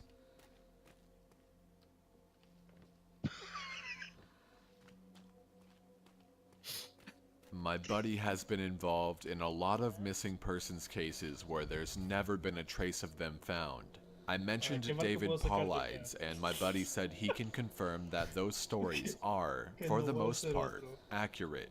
He said that most of the time, if the person isn't found right away, they're either never found, or they're found weeks, months, or years later, and in places they can't possibly have gotten to. One story he told me really stood out that involved a 5-year-old boy with a severe mental disability. The little boy vanished from a picnic area in the late fall. In addition to the mental disability, he was also physically handicapped, and his parents explained over and over that he simply could not have vanished. It was impossible. Someone had to have taken him. My buddy said they searched for this kid for weeks, going miles out of the accepted range, but it was like he'd never been there. The dogs couldn't pick up his scent anywhere, not even in the picnic area where he'd apparently vanished from. Suspicion fell on the parents, but it was pretty clear that they were devastated and hadn't done anything sinister to their kid. The search was concluded about a month later, and my buddy said everyone had pretty much forgotten about it by later in the winter. He was out on a training op in the snow on one of the higher peaks when he came across something in the snow. He said he saw it from far away at first, and when he got closer, he realized it was a shirt, frozen and sticking part way out of the powder. He recognized it as belonging to the kid because it had a distinctive pattern. About 20 yards away, he found the kid's body, laying partially buried in the snow. My buddy said there was no way the kid had been dead for any more than a few days, even though he'd been missing for almost 3 months. The kid was curled around something, and when my buddy brushed off the snow to see what it was, he said he almost couldn't believe what he was seeing. It was a big chunk of ice that had been carved crudely to look sort of like a person. The kid was holding it so tight that it had frostbitten his chest and hands, which my buddy could tell even with the decay that had taken place. He radioed the rest of the crew and they took the body off the mountain. Now, he recapped all of this for me, and to put it simply, there was no way this kid could have survived for almost 3 months on his own or have gotten to this peak. There was no physical way this child could have walked almost 50 miles and ended up on the top of a goddamn mountain. To top it off, there was nothing in the kid's stomach or colon. Nothing. Not even water. It was like my buddy said. The kid had been taken off the face of the earth, put in suspended animation, and dropped on this mountain months later, only to die of exposure. He's never really gotten over that one.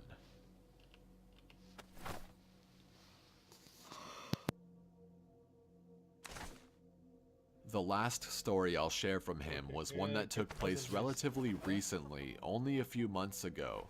They were out doing a recon for mountain lions because there had been several reports of sightings in the last couple of days. One of our jobs is to scout the areas where these animals are seen to ensure that if they are in that area, we can warn people and close off the trails. He was out on his own in a very heavily forested part of the park toward dusk when he heard what sounded like a woman screaming in the distance.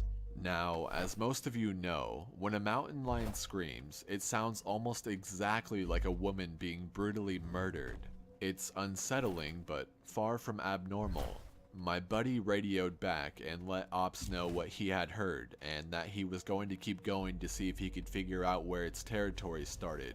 He heard the mountain lion scream a couple more times, always from the same spot, and determined the approximate area of the mountain lion's territory. He was about to head back when he heard another scream, this time only within a few yards of him.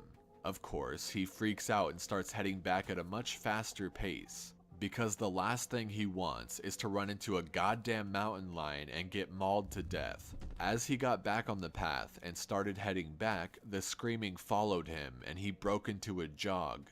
When he was about a mile from Ops, the screaming stopped, and he turned around to see if it was following him.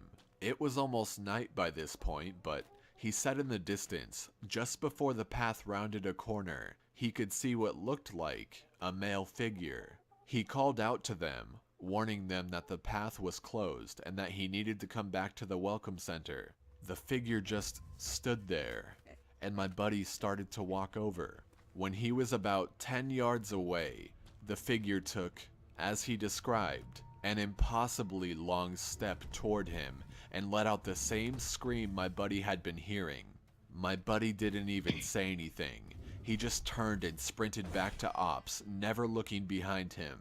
By the time he got back, the screaming had moved back into the woods. He didn't mention it to anyone else, just said that there was a mountain lion in the area and that they would need to close the path until the animal could be located and moved. I'm going to end this entry here. I'm going to be heading out on a yearly training op tomorrow morning, so I'll be gone until early next week. I'll be meeting with a lot of former trainers and buddies who work in other areas of the park, and I'll be asking around about any stories they'd like to share. Once I'm back from this op, I'll continue to share them. Oh, ni tenemos patch tampoco. Jesus. Hey guys, I'm back from my training op, and I have a lot of really interesting stories to share with you. I've got enough that I'm going to break them into two parts, this being the first. I'd love to put them all in one entry, but I just haven't had the chance to write them all down yet. I didn't have anything too crazy happen while I was out there, but we did have one incident with a rookie that I found relevant. I'll assign each batch of stories to the person who told them to me. Let's start with KD. KD is a vet who's been a search and rescue officer for about 15 years. She specializes in high elevation mountain rescues and is widely considered one of the best in her field. She was one of the more enthusiastic storytellers, and since we were together a fair amount during exercises, she ended up telling me about 4 that really stuck with me. The first one she told me in response to me asking about her most traumatic calls. She shook her head and told me that really bad calls happen more frequently on the mountain since the potential for nasty accidents is higher. About 5 years ago, one of the parks she worked at had a string of disappearances. It was a bad year, she said. One of the worst on record as far as weather went. They were getting about a foot of new snow every couple of days, and there were a few avalanches that killed some climbers. They warned people about staying on the mapped areas, but of course, there's always those who don't listen. In one particular nasty case, an entire family got wiped out because the father decided he knew better than the officials, and he took them into an area that wasn't safe. They were snowshoeing, and as best as KD can figure, they'd walked into a shelf of snow that looked solid, but actually wasn't. It gave way, and this family went ass over tea kettle almost 300 feet down a slope. They landed on the rocks at the bottom, and the parents died instantly. One of the kids did as well, but the other two survived. One had a broken leg and fractured ribs. The other was almost unharmed except for some bruising and a sprained ankle. The uninjured child left his sibling behind and set out to find help. KD said that the kid didn't make it more than half a mile before the storm overtook him. The kid stopped to try to get warm, or maybe just some rest, and ended up freezing to death. They ended up finding the family with the help of some witnesses who saw them heading out into the wilderness, and she was the one to find the kid that had frozen to death looking for help. She said it had started to snow just enough to obscure long-distance vision, but not enough to make searching impossible. She saw a figure sitting in the snow up ahead, and she got to it as quickly as possible. She described, in detail, how as she got closer, she realized first that it was a child, second, that they were deceased, and third, that they had frozen in one of the most pitiful positions she's ever found a corpse in.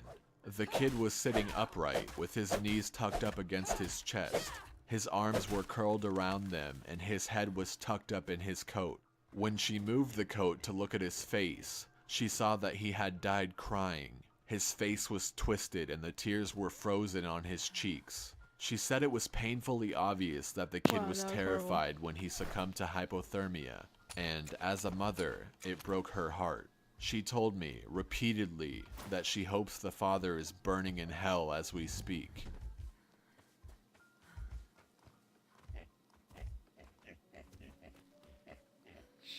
The other traumatic story she told me that stood out, in my mind, was one that happened when she was a rookie. Her team got a report of an experienced climber who hadn't come home the previous day. His wife was convinced that something bad had happened because he'd never failed to come home on time. They went out looking for him and had to climb what sounded like some very technically challenging parts of the mountain. They got to a relatively flat area and KD started seeing blood in the snow. She followed the trail, and as she went, she started seeing little bits of tissue. She wasn't sure exactly what body part it had come from, but the farther she followed it, the more there was. She follows this blood and tissue trail to a sheltered area under a cliff face, and she finds the climber. She said there was so much blood, more than she'd ever seen before. He was lying face down, one arm stretched in front of him as if he'd died crawling. She looks closer and sees that he's been partially disemboweled, which is where the tissue she'd seen had come from. The guy has an ice pick tucked into a hip holster and it's covered in blood. Of course, they'll never be sure exactly what happened, but she said as best as she can figure, this is what went down. The guy had been attempting to climb up to the next area and had been using his ice axe to ascend. He'd probably hit a loose patch and had fallen. On the way down, or possibly when he landed, he got impaled by the axe and it had disemboweled him. He'd drug himself along, tearing pieces of himself out as he went, and died under the cliff face. She isn't terribly bothered by gore, but I guess a few of the guys who came to help her remove the body threw up when they turned him over and a good portion of his intestines spilled out.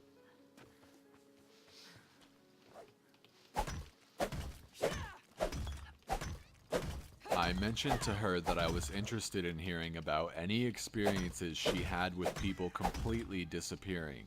Her eyes light up and she leans in close to me. "Wanna hear a real doozy?" she asks. She tells me about how, when she first started, there was a case that got a lot of attention in the media. A family had been out berry picking in an area of the forest very close to the entrance of the park. They had 2 little boys, both under the age of 5, and at some point during the day, one of them vanishes. There's an absolutely massive search and they find absolutely nothing. It's another one of those cases where it's like, the kid was never there in the first place. The dogs just sit down and don't pick up on anything. no trace of the kid is found. The search goes on for about 2 months, but is eventually called off. Fast forward to 6 months later. The family comes back to place flowers at a memorial that's been set up for the kid. They bring their other son. While they're placing the flowers, they lose sight of the kid for about 3 seconds. And in that span of time, he vanishes into thin air. Now, obviously, the parents are beyond devastated. It's awful enough to lose one child, but to lose two is beyond imagining. The search is huge, one of the largest in state history. There are about 300 volunteers combing every inch of this park looking for the kid. But, again, there's no trace of him. The search goes on for about a week, with people looking miles from the part of the park he vanished from. And then, almost 2 weeks later, a volunteer about 15 miles from the designated search area radios in that he's found the kid. They assume that the kid was dead, but the volunteer says he's not only alive, but he's in good shape too. KD and her team go out to recover the kid, and when they get there, she can't believe that this is the same kid that's been missing. His clothes are clean, there's no dirt on him anywhere, and he doesn't appear traumatized.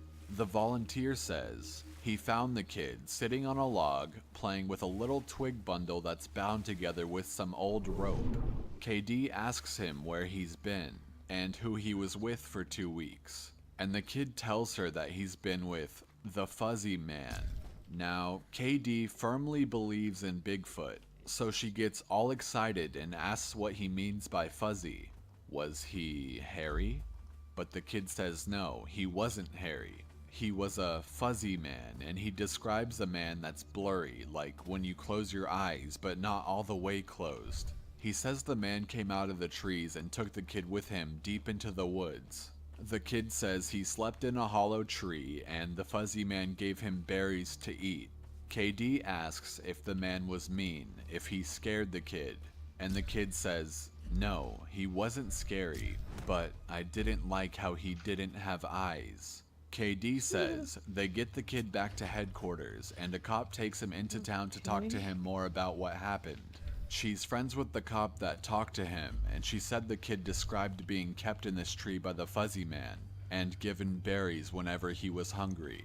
He was allowed to wander around in a very specific clearing, but when he tried to go further, the fuzzy man would get mad and yell real loud even though he didn't have a mouth. When the kid got scared at night, the fuzzy man made it go brighter and gave him the twig bundle. He said the fuzzy man was going to keep him, but he had to let him go because the kid wasn't the right kind. He either can't or won't elaborate more on that. The cops are just sort of left scratching their heads, and the search for his brother is renewed with no results. The kid has no idea where his brother might be, and they never find him.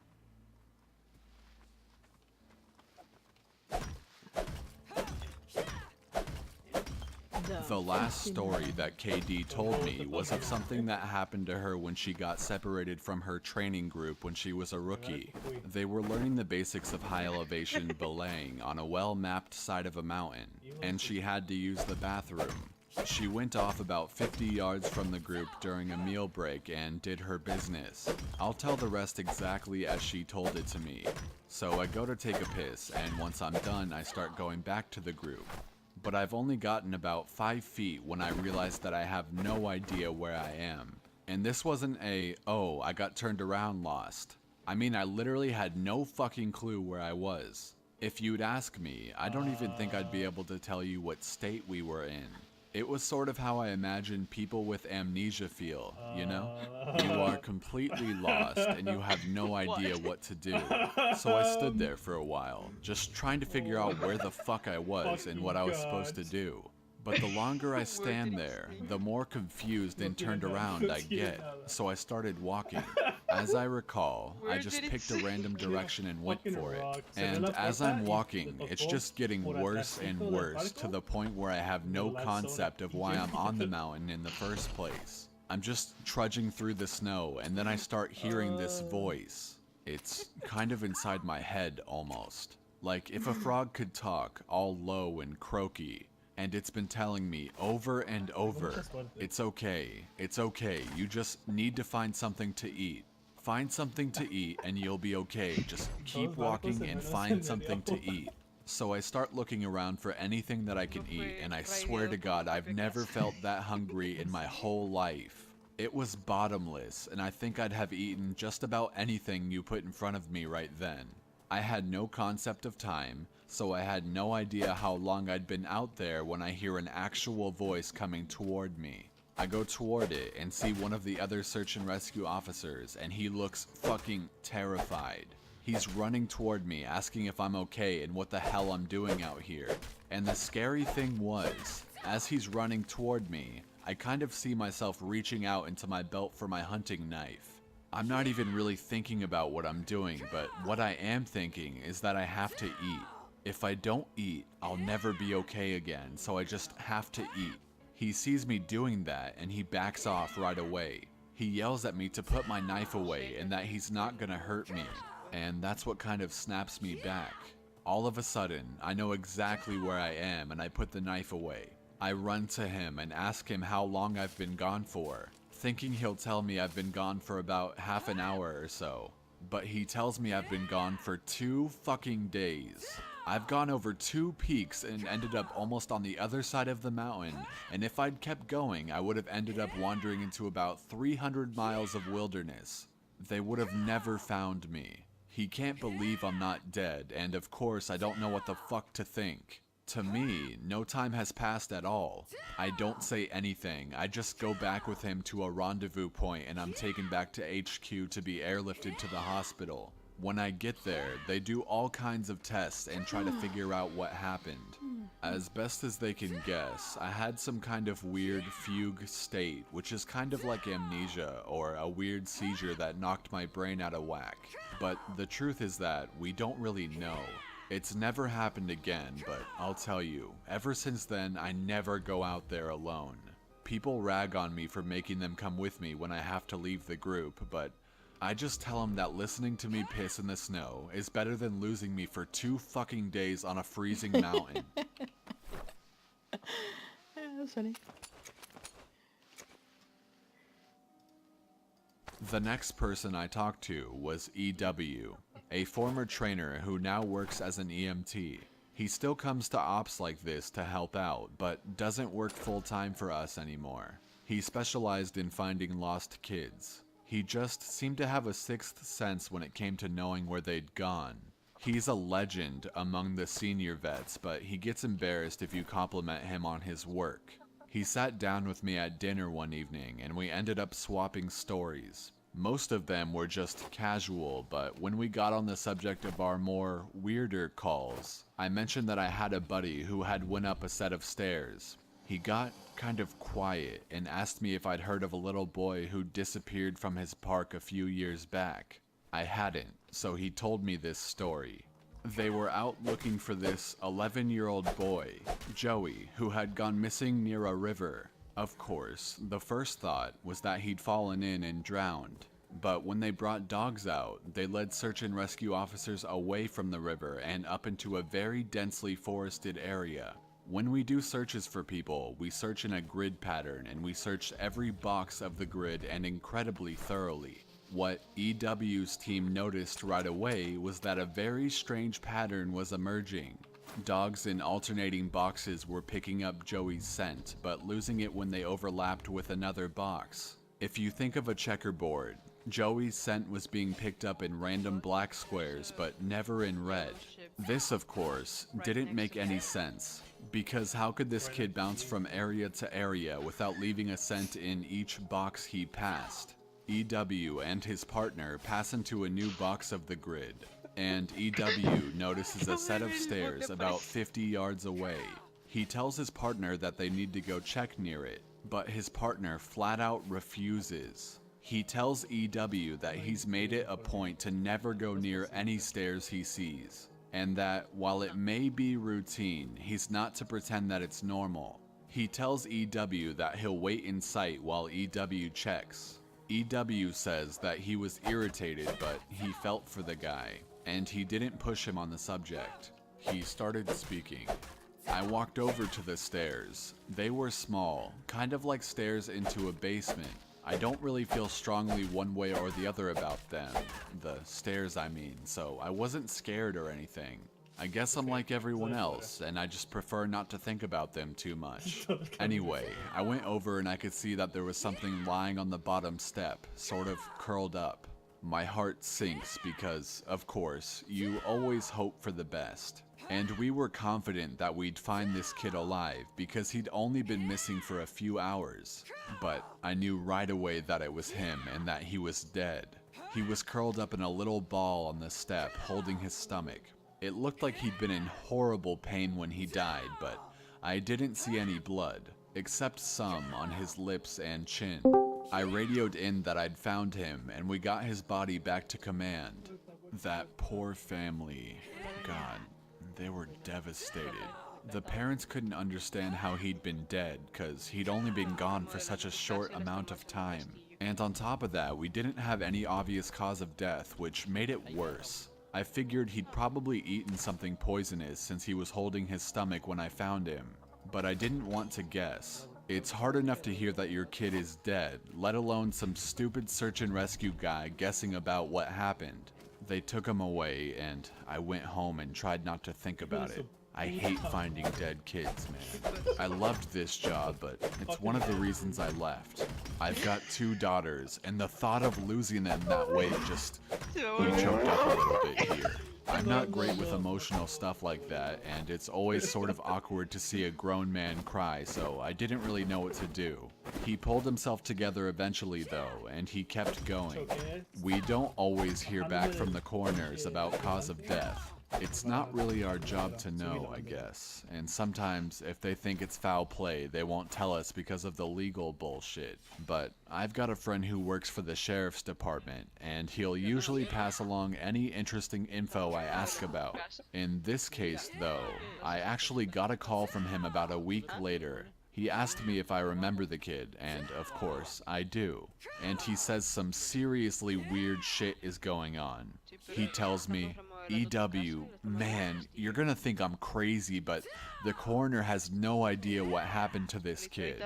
He's never seen anything like it. My friend goes on to tell me that when the coroner opened the kid up, he couldn't even believe what he was seeing. The kid's organs were like Swiss cheese.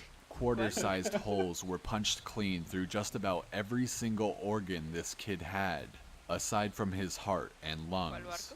But his colon, his stomach, his kidneys, and even one of his testicles were full of holes. My friend said the coroner described it as if someone had taken a hole puncher and punched holes out of everything. They were so neat, but the kid didn't have a scratch on him, no entry or exit wounds. The closest anyone there had ever seen like it was a guy who'd filled himself full of buckshot a year or so back while cleaning his rifle. No one had a clue what possibly could have caused it. My friend asked me if I'd ever heard of anything like it, or if we'd had similar cases in the past. But I'd never even heard of something like that, and I told him that I wasn't going to be of any help to him. As far as I know, the coroner determined the cause of death as something like massive internal bleeding, but no one knows what really happened. I've never been able to forget that kid. I have nightmares about it sometimes. I used to love it out here, but that case and a couple others just sort of ruined it for me. Dinner was over, so we started to clean up and go back to our cabins. Before we went our separate ways, he put his hand on my shoulder and looked at me really close. He tells me that there's been bad things out here, things that don't care if we have families or lives or that we can think and feel. He tells me to be careful and walks away. I didn't have a chance to talk with him again, but that story stuck with me. Buenos días.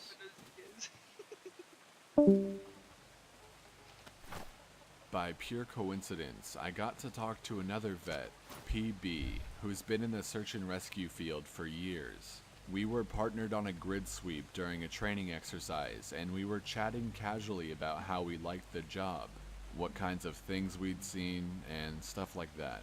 At one point, we passed an old set of stairs, though these were probably an old fire lookout, given the area that we were in. I sort of casually mentioned that I was curious about the stairs, and that I wished I knew more about them. He got kind of quiet and looked like he wanted to tell me something, but wasn't sure if he should.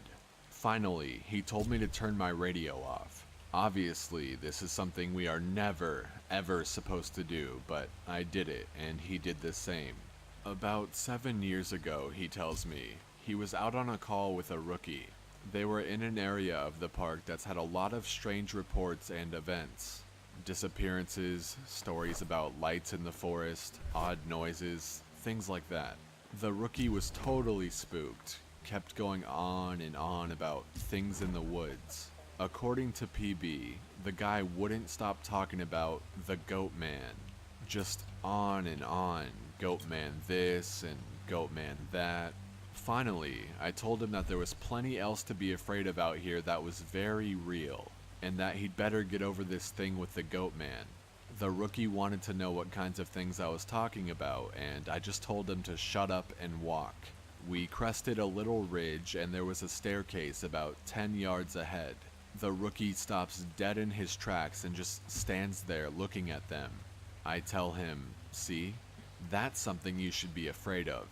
The rookie asks me what the hell these things are doing out here, and for some reason, I just open up and tell him the truth, or what I've been told is the truth. I could have gotten in a lot of trouble for doing what I did, and I could get in a lot of trouble for repeating it to you, but you're a nice kid, and I want you to stop looking into this. Please, just quit while you're ahead. So, I'll tell you what I know, under the condition that you never breathe a word of this to the subs. I told him I wouldn't say a word, and he double checks that our radios are off. He began. When I first started out, we were a little less tight-lipped about them and other things that happen out here. We warned people before they were even hired that there was weird shit going on. I guess the Forest Service was tired of having such a massive turnover rate, and they wanted more people to know what they were getting into. So they started having people sign these agreements that they wouldn't go to the media about what they were going to see. The FS didn't want to scare people away, so the last thing they needed were spooked rookies running off to the media with stories of ghosts and haunted stairs. But eventually, they found that the agreements weren't necessary. People not only didn't want to talk about what they saw, they wouldn't talk about it at all. A few times, media tried to talk to people when kids or hikers would disappear and no one would say a word. I can't really explain it. I guess we just don't really want to admit anything is wrong. This is our job, to be out in the woods every single day. We don't need to be spooked, and the best way to avoid that is to pretend like everything's okay. So, I'll tell you everything I can think of, and after that, I'm done talking about it for good. And I expect you not to bring it up around me. Ever. The stairs have been out here for as long as the parks have existed. We have records going back decades describing them. Sometimes people go up them and nothing happens. Other times... Look, I really don't like talking about this, but sometimes really bad shit happens. I saw one guy get his hand sliced clean off when he got to the top step. He reached out to touch a tree branch and it happened so fast. 1 second his hand was there, and the next, it was gone. Completely clean off. We couldn't find his hand, and the guy almost died. Another time, a woman touched one of the stairs, and a blood vessel in her brain exploded. Literally exploded, like a water balloon. She sort of stumbled down and came over to me, and all she got out was, "I think something is wrong with me." She dropped like a sack of flour, dead before she hit the ground. I'll never forget the way the blood leaked into the inside of her eye. Before she died, I watched it turn red. I watched it happen, and there wasn't a single thing I could do to help. We warn people not to go anywhere near them, but there's always at least one idiot that does. And even if nothing happens to them, something bad always happens. kids go missing as we're on their trail. Someone dies the next day, cut in half in a completely safe area of the park. I don't know why, but something bad always happens. I don't know exactly why they're out here, but it doesn't matter. They're here, and if we were smart, we'd tell our new officers exactly what they're capable of. We were both quiet for a little while. I was afraid to talk because I wasn't even sure if he was done. He looked like he wanted to say something else. Finally, he spoke up again. Have you ever noticed how you can't find the same ones twice? I nodded, expecting him to continue, but he just stayed quiet, walking alongside me, and eventually he started a story about the biggest deer he'd ever seen in the park. I didn't bring up the subject again, and I didn't press him for any more stories. He dropped out of the op the next day. Apparently he left before the sun came up. He said he was sick. None of us have heard from him since he left. I'm going to stop here for the time being.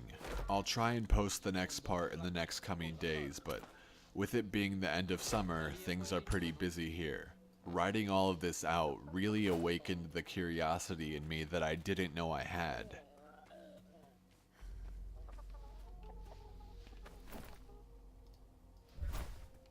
I apologize for the short update this time around. Things have gotten a little crazy around here, and I'm not sure how often I'll be able to update going forward. And while I only have a couple of stories to share with you on this update, I'll be interested to see what you all think. A firefighter who was helping us at the training op told me about a call he went on, supposedly to help rescue a kid from an absolutely massive tree. He said they didn't give him details, just that they needed him to come out and help because they lacked the proper equipment. He'd been called out specifically because this thing was so huge that the search and rescue officers didn't feel safe climbing it. He had been a tree trimmer before joining the VFD, so it was easy enough for him to grab his old equipment and come help out. He was let out about 2 miles and the team stopped at one of the biggest trees in the area and pointed up. He laughed and asked the op captain how the kid had gotten up there. He made a joke about the old cat in a tree thing, but the captain just shook his head and told him to get up there and get the kid down. He said he knew something was up, but he didn't push it. He said that as he climbed this tree, he started wondering if they were playing a prank on him. There was no way this kid should have been able to climb this fucking thing. It was massive at the base, but about halfway up it started tapering, and I almost had to turn back a few times because I really didn't think it was gonna hold me. But he said he kept going, and when he was just about at the top, he saw a flash of blue in the branches.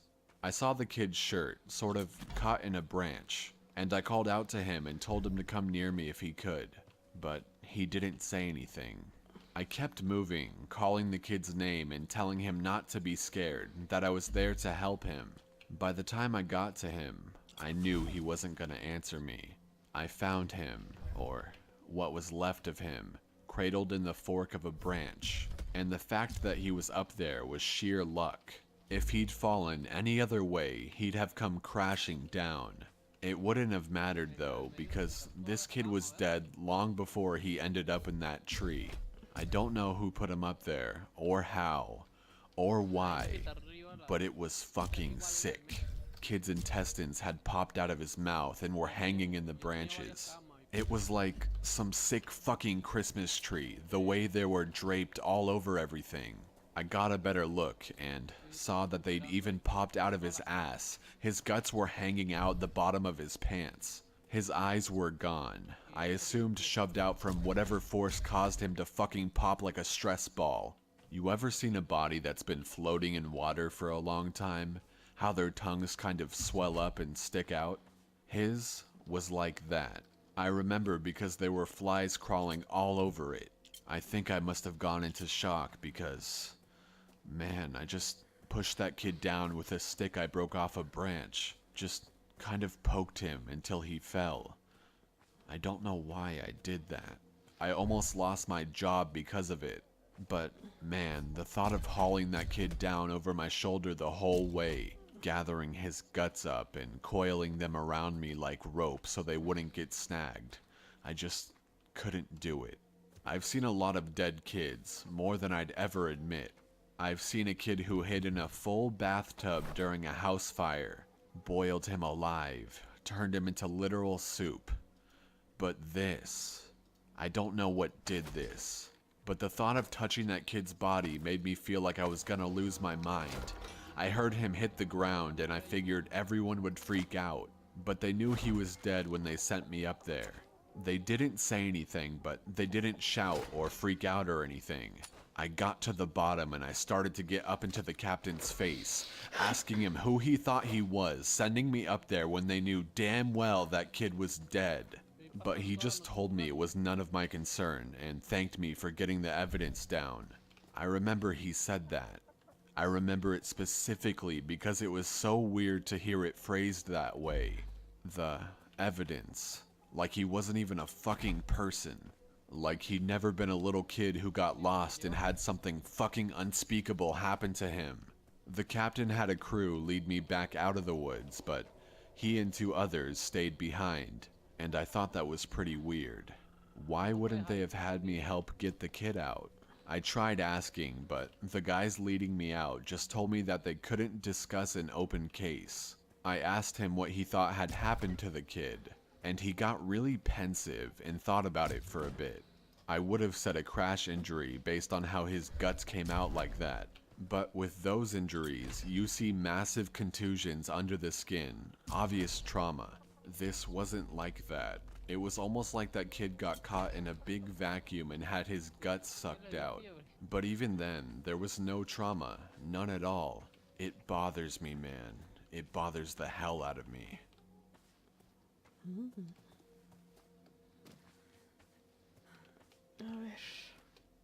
One of the vets at the training op reads these kind of stories online, and he recognized my stories. He knows me pretty well, and we've swapped stories before. He asked if he could share something he's noticed about the stairs and some thoughts he had. He said, "I'm really glad you decided to share these. I think it's important that people be aware of what's out there, especially since the Forest Service is doing such a good job at covering it all up." I asked him what he meant. What do you mean, what do I mean?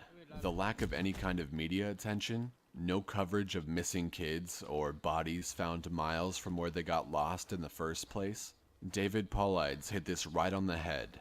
The FS is doing everything they can to keep people coming here, even if it isn't safe.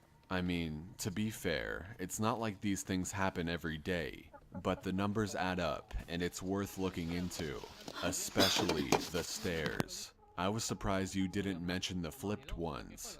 I didn't know what he was talking about. I couldn't remember him ever talking about something like that. He seemed somewhat incredulous.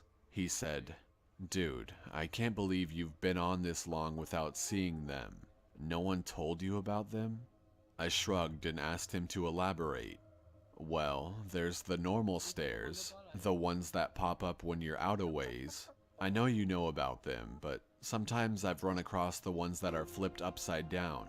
I guess it would be like if you had a dollhouse and the stairs were a separate piece. Now take that, flip it upside down so the top step is stuck in the dirt, and put it out in the woods. They're like that. I don't see them as often, but they're odd to say the least. Makes me think of footage taken after a tornado when houses are all blown apart and random things are left standing, like chimneys and garden walls. Those ones freak me out more than the normal ones because I can't really write those off as easily. I don't scare very easily, like most of us who work out here, but that idea stuck with me and it bothers me. I'm going to try and find out more about them. He also mentioned how many people were bothered by the guy with no face. He got really excited and told me he'd seen something similar. He said, "I was out on a training exercise a few years ago. I was camped out inside my tent and I heard someone walking around outside of camp. We're told not to wander far, which, you know, so I wondered if maybe it was a rookie who'd gotten up to pee and couldn't find his way back. Remember that guy in our group a few years back who almost fell off a damn mountain? Well, I'm paranoid about that happening again. so I got up to see what was going on. I went to the edge of camp and I called to whoever it was and told them that camp was this way. But they kept going back out into the woods, so I went after them. I know, it was stupid, but I was half asleep and I just really didn't want to have to deal with some idiot getting hurt. I followed this thing on a dead straight course for about a mile, and then it stopped on the edge of a little river. I could see the outline of it because the water was reflecting the moon, and it looked just like an ordinary guy. He had a pack on, and it looked like he was facing me. I asked if he was okay, if he needed help, and he cocked his head like he didn't understand me. I always have my pocket knife on me, and it's got a little thumb light attached to it, so I turned that on and lit up his chest, you know, so I wouldn't blind him. He was breathing slow and deep, so I wondered if maybe he was sleepwalking. I went closer and asked him again if he was okay. I moved the light up and something didn't seem right, so I stopped. He kept breathing in these really slow, deep breaths, and I sort of figured out gradually that that's what was bothering me. It was like he was pretending to breathe, but not actually doing it. His breaths were too even and deep, and all of his movements were exaggerated, like his shoulders going up and his chest moving. I told him to identify himself, and he made this muffled noise. I moved the light up, and I shit you not, this guy had no face, just smooth skin. I freaked out and I sort of fumbled my light, but I saw him move toward me, but he didn't actually move. I don't know how to explain it, but 1 second he was at the edge of the river and the next he was 5 feet from me. I never looked away or blinked, but it was like he moved so fast my brain couldn't keep up. I tripped and fell on my ass, and I could see this line open up on his throat.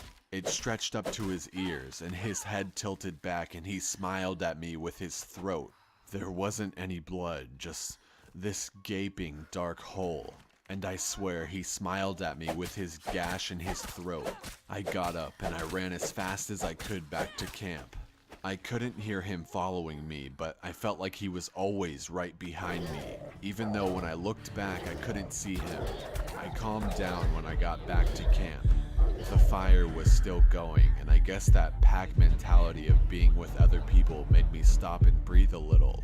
I waited by the fire to see if he'd follow me there, but I didn't hear anything else for a few hours, so I went back to bed. I know it sounds weird, but the whole thing was just so surreal that it was almost like I immediately wrote it off as my imagination.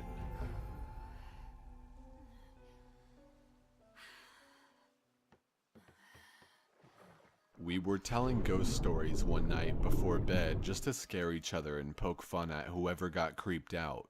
Most of the time it's the rookies, but one woman told a story that actually managed to get under my skin a little bit, and I know the same could be said about the others. She said it was true, but then again, every ghost story told around a campfire is true. Somehow, though, I don't think she was making it up. It had that ring of truth that only really traumatizing events have. She said that when she was a kid, she and her friend used to go out in the woods behind her house a lot. She lived in northern Maine, where there's a lot of dense, unpopulated national forest. She said the woods up there aren't like they are here. They're so thick in places that the trees block out the sun almost completely. She and her friend grew up there, so they weren't scared of being out there alone.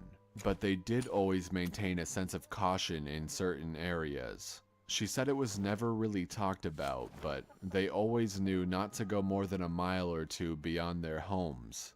The adults never said why, but it was an unspoken rule that no one ventured out that far. She and her friend made up stories about bears as big as houses that lived out there, and they used to scare each other by hiding and making growling noises while the others searched for them. She said one summer, there was a series of awful storms that blew down a lot of trees, and even set one part of the forest a few miles behind her house on fire. Fire crews got it under control, but she said some of them came back not quite the same. She started speaking. Apparently, it was like they'd been to war. You could tell who'd really gotten scared because they had the same look on their faces. I think it's called shell shock. My friend and I said they were like walking dead people. They didn't smile or say anything if you went up to them, and most of them left town as soon as everything was over. I asked my parents about it, but they said they didn't know what I was talking about.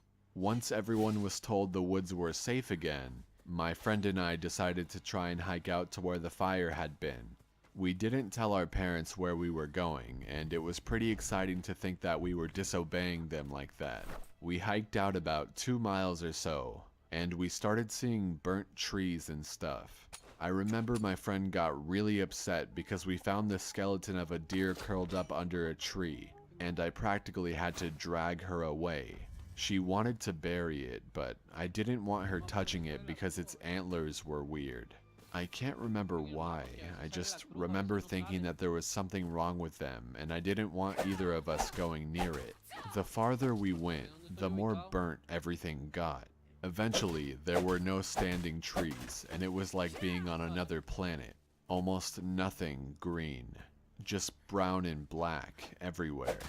We were standing there looking at it all, and we both heard something shouting in the distance. I panicked because I thought it was my dad and that he was going to tell me I was grounded. My friend broke off and went to go hide under a big rock because she said she didn't want to be caught out here. Her parents had forbidden her to come out in the woods at all, and she lied and told them we were going to go see a movie. I followed her, and we kept listening.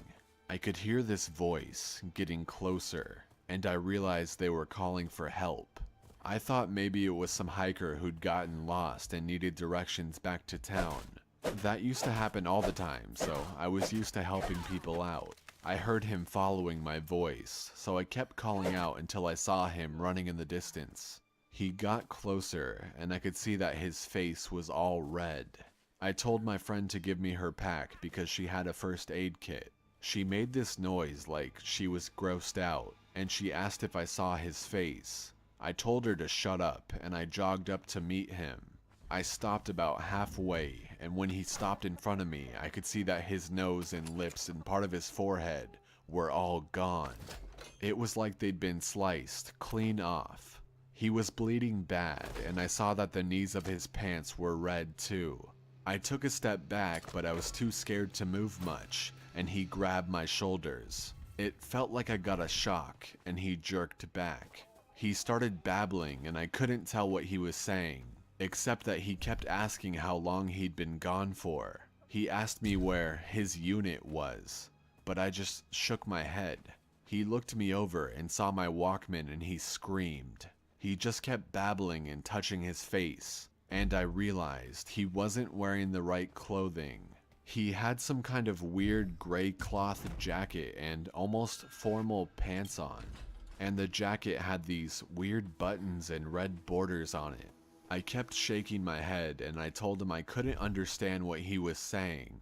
I went to open the first aid kit, but he just screamed again and said the only thing I could really understand: "Don't touch me, you'll make me go back there." After that, he ran off, and I could hear him screaming the whole time. When I couldn't hear him anymore, I turned around, and my friend was crying. I just turned around and started walking back toward town. She asked me over and over what had happened and who that was, but I didn't say anything. When we got home, I told her I didn't want to play in the woods with her anymore. We're still friends, but we don't talk about that guy. Not ever. I'll update as soon as I'm able to again, guys. I appreciate the continued support.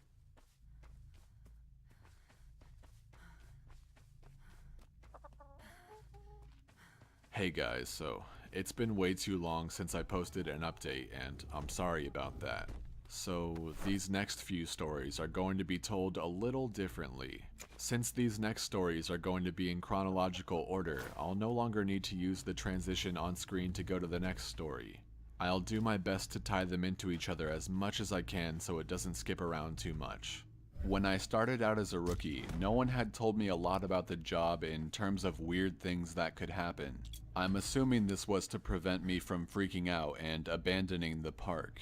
But a few months into my service, a friend and I were drunk at a party, and he opened up a bit.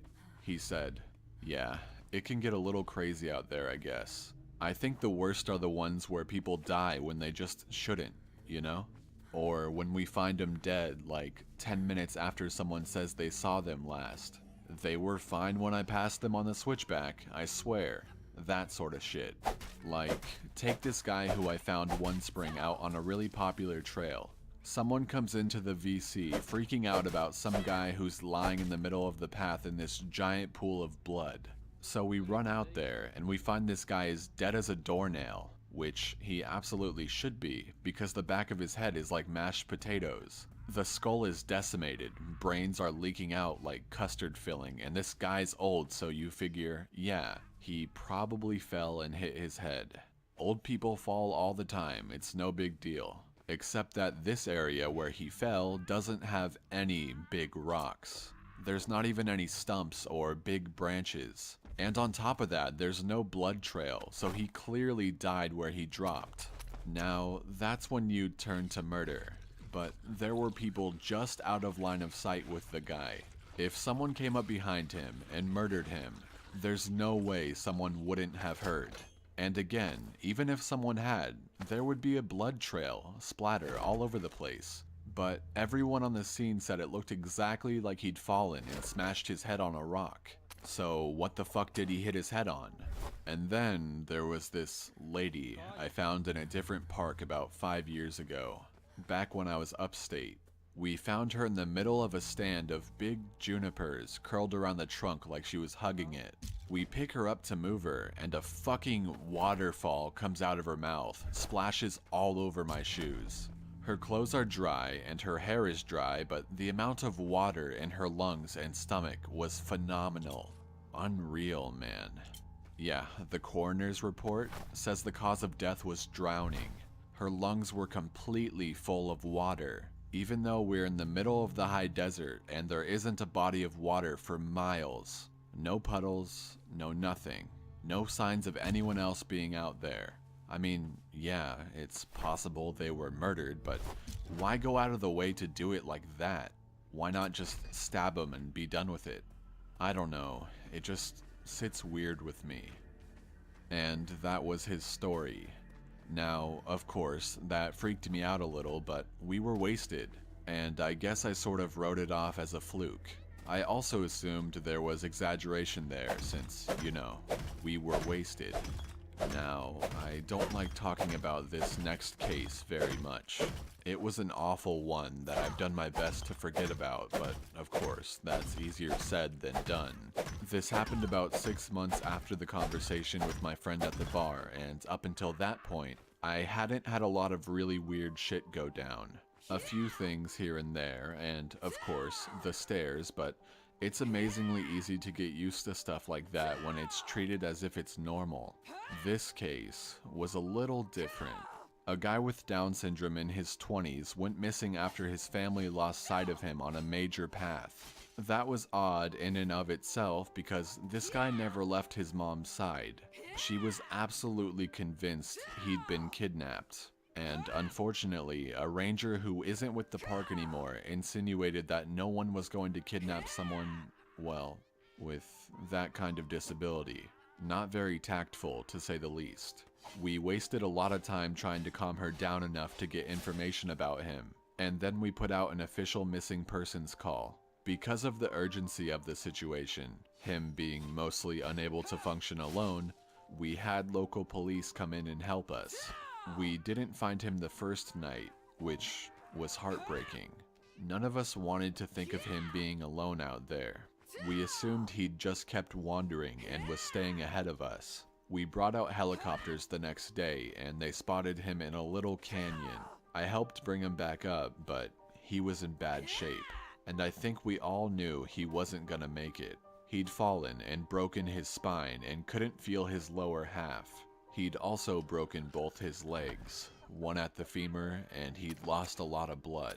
He was confused and scared while he was alone, so he'd probably exacerbated the injuries by dragging himself and moving around. I know it sounds awful, but while I was riding in the copter with him, I asked him why he'd wandered off. I just wanted something to tell his mother, to let her know it wasn't her fault, because he was fading fast, and I didn't think she'd get to ask him herself. He was crying, and he said something about how the little sad boy had wanted him to come play. He said the little boy wanted to trade so he could go home. Then he closed his eyes, and when he woke up again, he was in the canyon. I'm not sure that's exactly what he said, but it was what I thought the gist of it was. He just kept crying, asking where his mommy was, and I held his hand and tried my best to keep him calm. It was cold out there. He kept saying that. It was cold out there. My legs were frozen. It was cold out there. It's cold in me. He was getting even weaker, so he eventually stopped talking and he closed his eyes for a while. Then, when we were about 5 minutes from the hospital, he looked right at me with these big tears running down his face, and he said, "Mama won't see me no more. Love Mama. Wish she was here." And he closed his eyes and he just never woke up.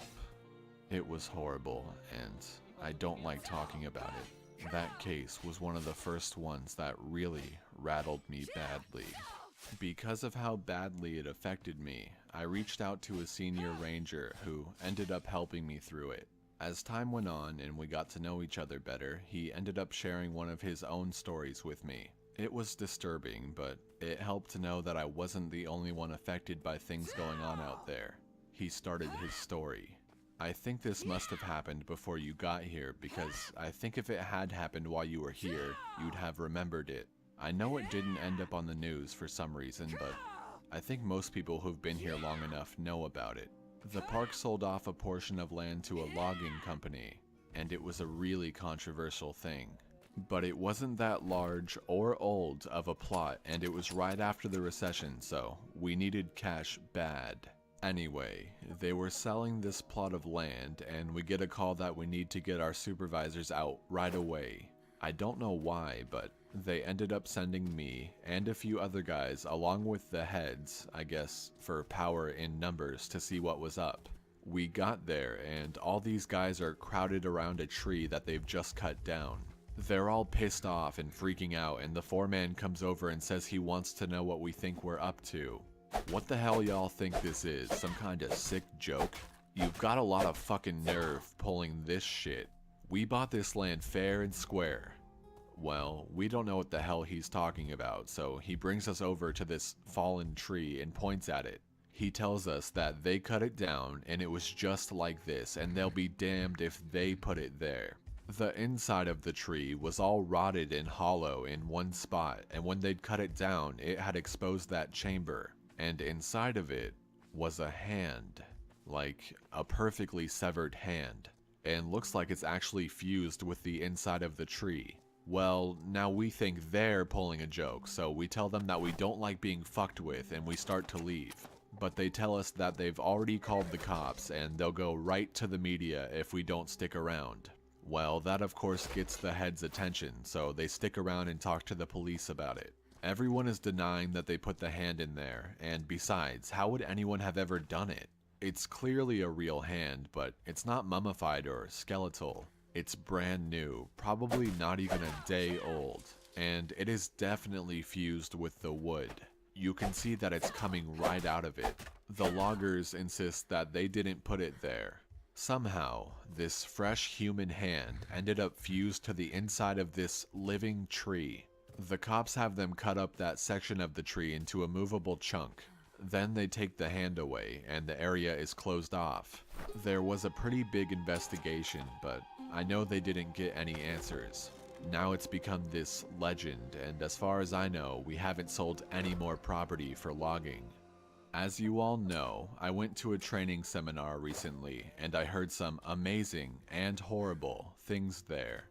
One of the guys I talked to while I was there told me a story when we were all around the campfire one night. We were both pretty drunk.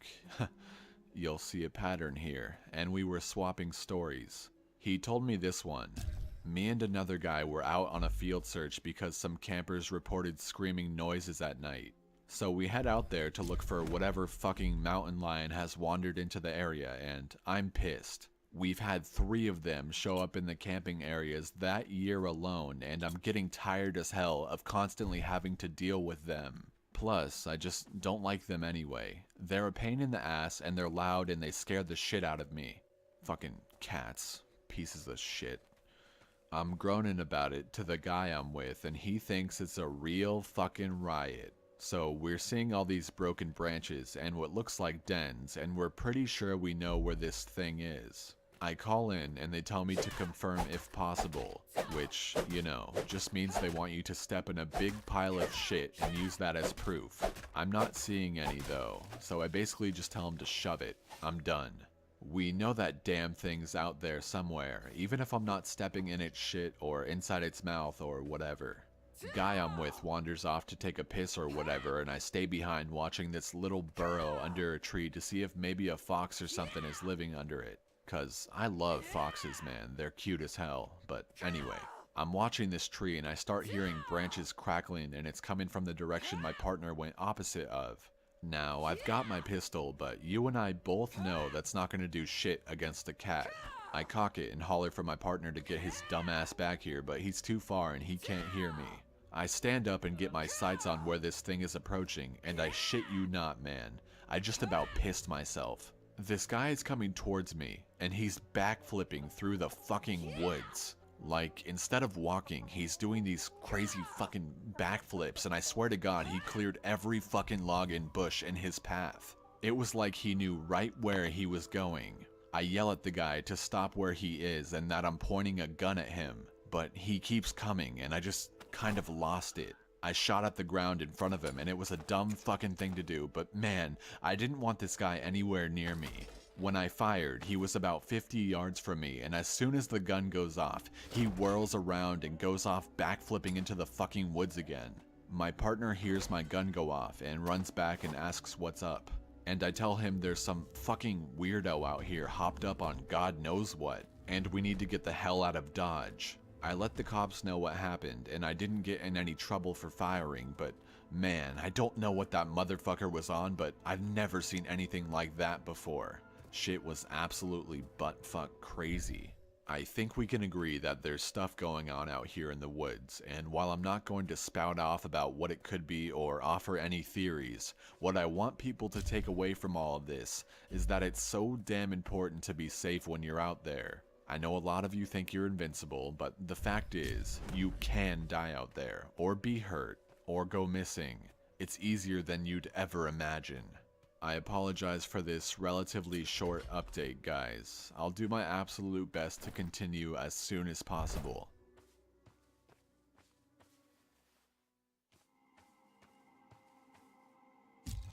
One of the topics that I get asked about a lot, here and in real life, involve things like the Rake, the Wendigo, and other legends.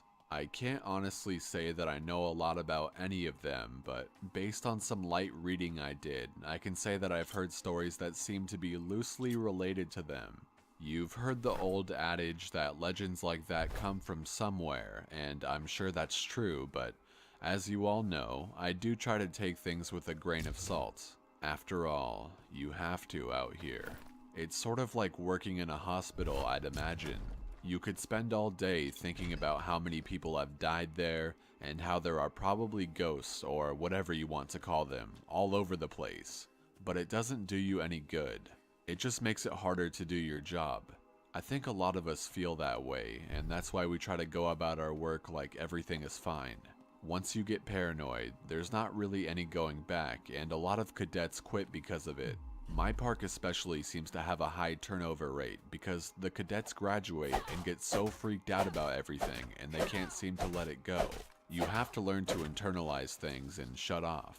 I've talked to KD a bit about her experience because I wanted to know what she thought about the Wendigo. She didn't really have anything in particular to say about it, aside from that she didn't want to think about it that much. But she told me a friend of hers had something similar happen. I contacted this person, H, over Skype. and they agreed to talk to me a bit.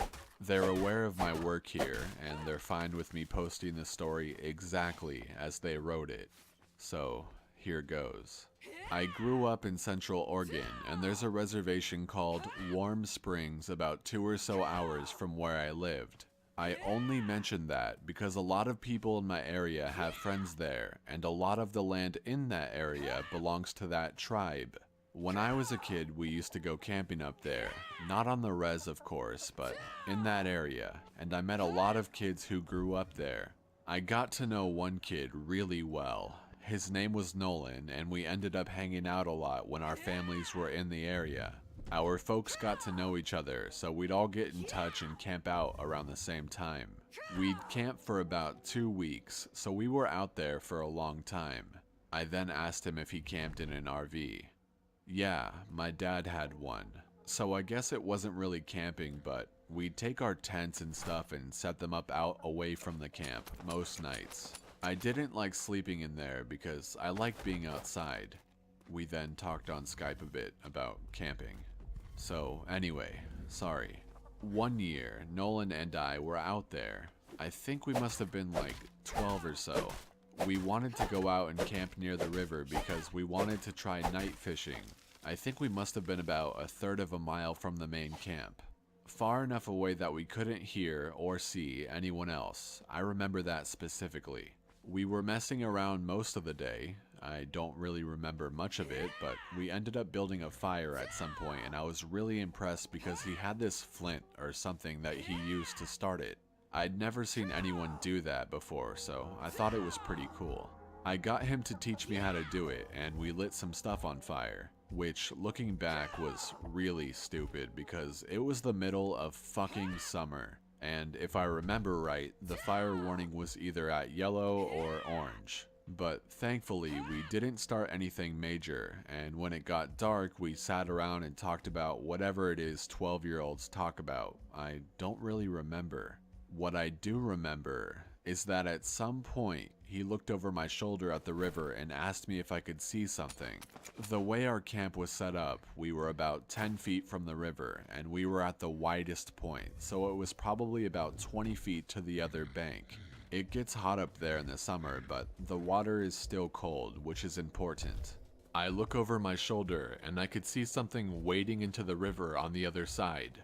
From where we were, it looked like a deer, but we couldn't really tell because of the fire.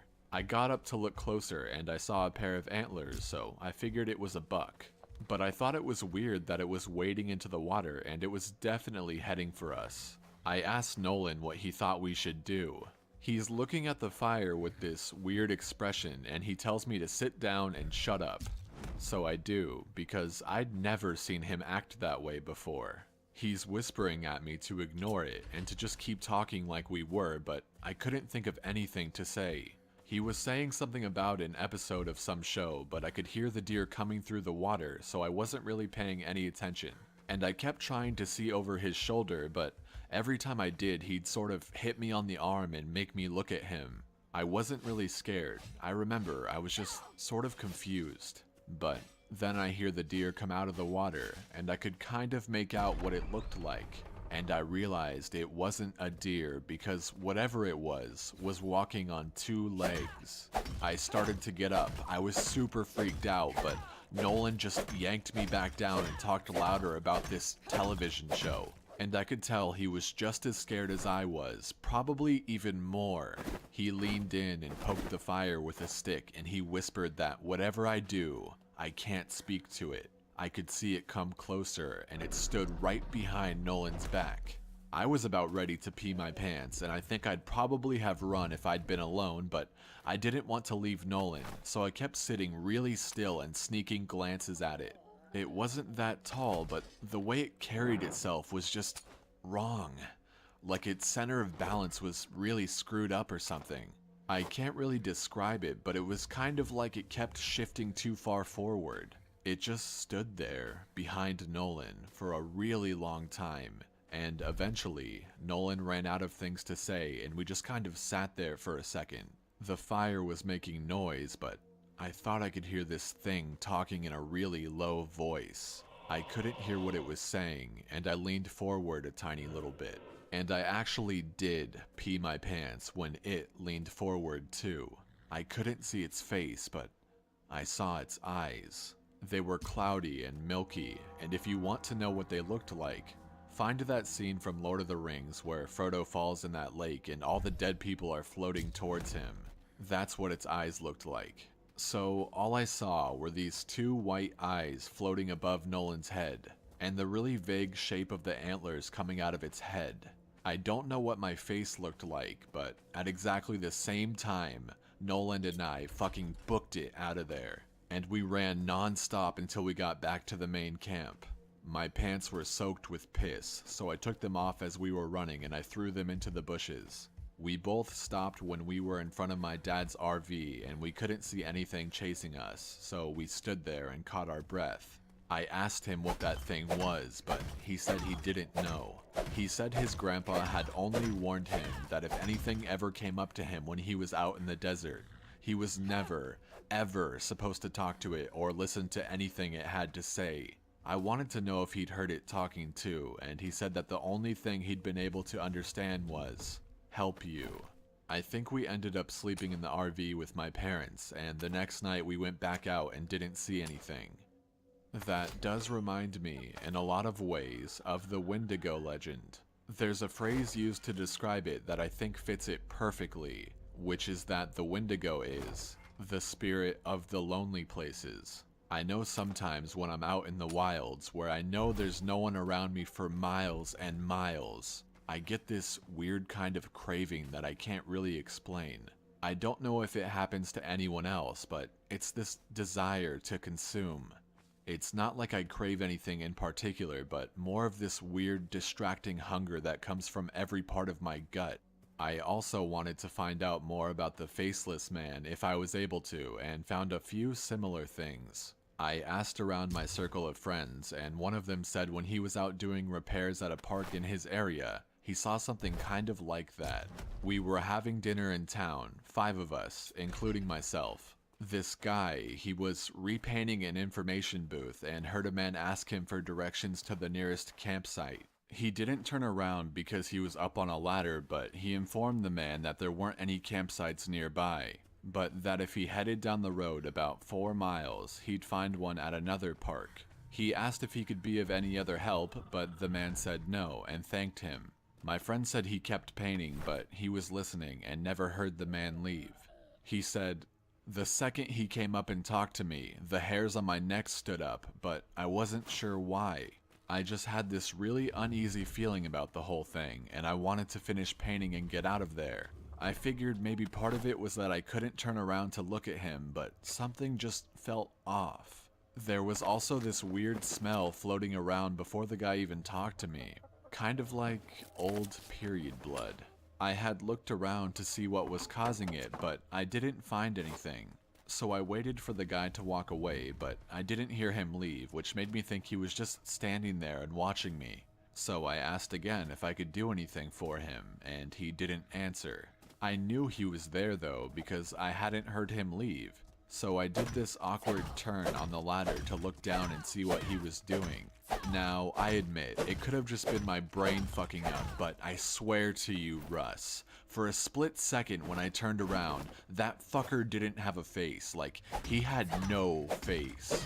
It was almost concaved and totally smooth. I just about had a fucking heart attack because I couldn't even wrap my brain around what I was seeing. I think I started to say something, but there was this kind of pop inside my head, and suddenly he was just a normal looking guy. I must have looked weird because he asked me if I was okay, and I was just like, yeah, I'm fine. He asked about the campsite again, and I point to where he has to go, and he's like, "I'm not from around here. Can you help me get there?" Now, this is when I know something is really up, because there's no way this guy got out here and didn't know where he was. And for that matter, there's no car around, so how'd he get here in the first place? I said I was sorry, but that I couldn't take him anywhere in a company vehicle, and he's like, "Please, I really don't know where I am. Can you come with me and help me get there?" So now I'm seriously weirded out, and I start wondering if this is some kind of ambush or whatever. I told him I could call him a taxi to come out and take him where he wants to go, and I pull out my phone and he just goes, no, and walks away really quickly. But he doesn't walk out of the park. He walks back into the fucking trees, and I got right in my truck and start to get out of there. Fuck the paint or whatever. I looked in my mirror to see where he was as I was leaving, and he was standing right at that tree line again. I don't know how he got there so fast, but this time I know that fucker didn't have a face.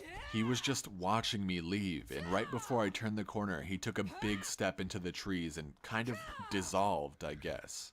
Maybe it was just dark so he blended in, but it felt more like he just melted away.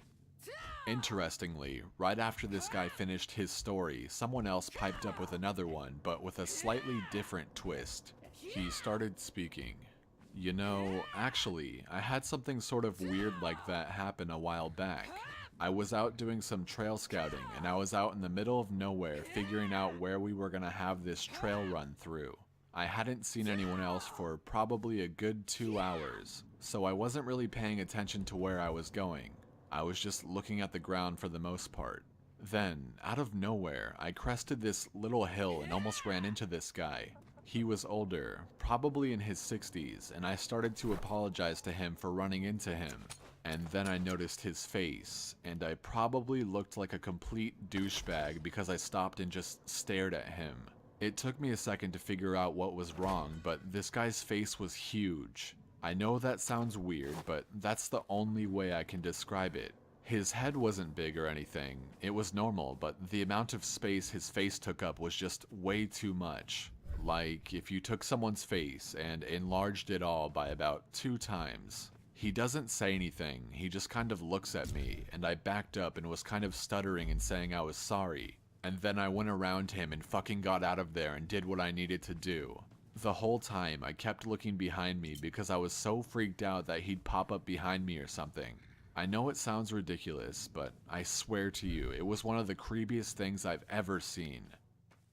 I switched the topic to the stairs a little later, and there was a definite shift in enthusiasm. No one spoke up at first. There's a real stigma around discussing them, even when we're away from work. But I broke the ice with a story of my own, and the guy who told the story about the faceless man told this one, although very quietly. A couple years ago I was camping with my girlfriend, and we're out about 2 miles from the road at this site I know. We went to bed that night, but we couldn't sleep because... And then someone interjected a funny comment, and we were dangerously close to going off on another subject, but I got us back on track. Yeah, real funny, you fucker. No, it was because we kept hearing that grinding noise. My brother used to grind his teeth in his sleep, and it kind of reminds me of that. My girlfriend was freaking out because I just kept telling her to ignore it because I've heard it before and you just have to ignore it. It goes away eventually. You guys know what I mean. We all knew what he meant. So eventually I got her to go to sleep, but I woke up probably about 2 hours later because something was just off. I rolled over and she wasn't there, and I kind of freaked out because he thought for a second, and then he took a very long drink. Anyway, I ran out of the tent calling her name, but I didn't have to go far. She was standing at the edge of the camp looking at something in the trees, and I could see she was really pale. The fire was low, but bright enough to see her. Anyway, so I ran up to see what was going on, and she was dead asleep, but her eyes were open. She had this real spaced out look, you know? So I put my arm around her to lead her back, but she wouldn't move. She just said really quietly something like, "I have to go now, Eddie. I have to go. It's here." And then I was like, "You're just sleepwalking, come back to bed." But she wouldn't budge. She just kept standing there and saying that she had to go. And I looked where she was looking, and there was a fucking staircase right there about 15 yards away. Gray one, concrete. And she started to walk toward it, but I yanked her back and that woke her up. She looked at me like I was fucking out of my mind, and she asked me what the fuck she was doing out of the tent. I didn't tell her anything, I just told her she was sleepwalking. The grinding was gone, so she just went back to the tent with me and fell asleep again. I don't know, I don't like thinking about it, you know? We all knew. You guys remember that kid with... I can't remember what it was. Some kind of brain fuck up. Not Downs, but something like it. Someone else brought up. Well, I got to read the report he gave when they found him a week after he went missing, and it was fucked up beyond belief. I mean, you have to take it with a grain of salt, because who knows what that kid actually thinks is real, but some of this stuff I don't think he could have made up. Like what? Well, first of all, he talked about the stairs. He said he'd been watching his dad build a fire, and the stairs came up to him, and he had to go up them or something bad would happen. The cops couldn't really understand what he was talking about after that, but he just kept saying, like the campfire, over and over. And he kept mentioning sounds, but he couldn't say what sounds. Just that it was loud, and he covered his ears so he couldn't hear them. But the thing I remember most is that they asked him where exactly he had gone, and he just said he was right there. He kept pointing at himself, and they said they thought that meant that he thought he'd never left. He said he wasn't scared because the stairs were there, and he said they talked to him, but not like people talk. Like I said, it was really convoluted and hard to understand, and I have a feeling the cops didn't take most of it down. They ended up just saying that the kid had some kind of amnesia or fugue, and that they didn't think foul play was involved. Doesn't really explain why he came back a week later perfectly fine without a speck of dirt on him and well fed, but hey, what the cops say goes. And that was the end of his story. There's still a lot of questions I want to answer. I'll continue to ask around and find whatever I can. The next update should be soon.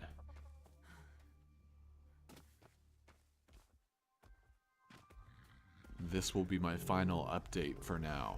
Things have deteriorated here to a degree that I didn't foresee. I didn't know how much writing about the things that are happening here would affect every single part of my life. And maybe that was stupid of me. Maybe I should have considered it more seriously, but honestly, I just thought I was writing about a few things that a few people would want to hear. I didn't think it would get this much attention. People ask me about the stairs now. It doesn't happen every day, but when it does happen, I never really know what to say. My bosses know someone is talking about them, and I'm sure that if they know, the higher-ups know. And I could tell you that they aren't happy about it. I've been formally told that I am not to speak a word about them to anyone anymore, which is part of the reason this has to be my final update. I can't risk my job for this. As much as it's been wonderful to get a lot of these things off my mind, I still do love my work, and I need to be out here. If anything, my being aware of what's really going on is enough reason to stick it out.